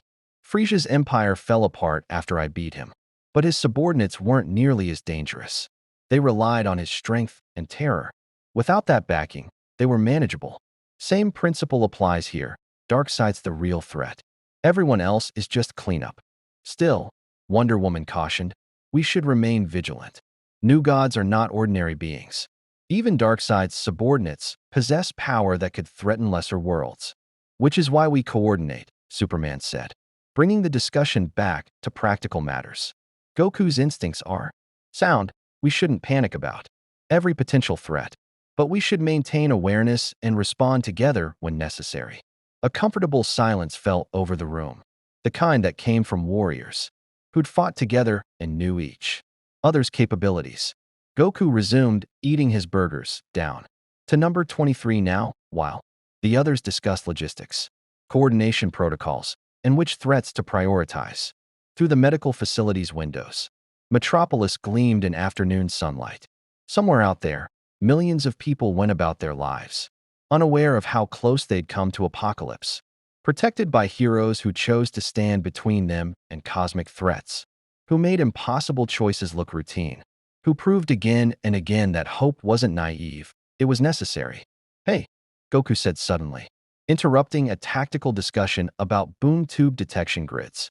I just realized something. Lashina, what happened to her? Is she okay? She fought alongside us during your battle with Darkseid, Wonder Woman reported. When parademons attempted a secondary invasion while you were on Apocalypse, she joined our defense without hesitation, saved 17 civilians, and destroyed 3 boom tubes through techniques she'd learned under Granny Goodness. Now turned against Apocalypse itself. The Amazon's expression warmed. She has earned a measure of trust, perhaps not full integration into our ranks, but recognition as someone genuinely choosing redemption. Good, Goku said, genuinely pleased. She deserved a real second chance.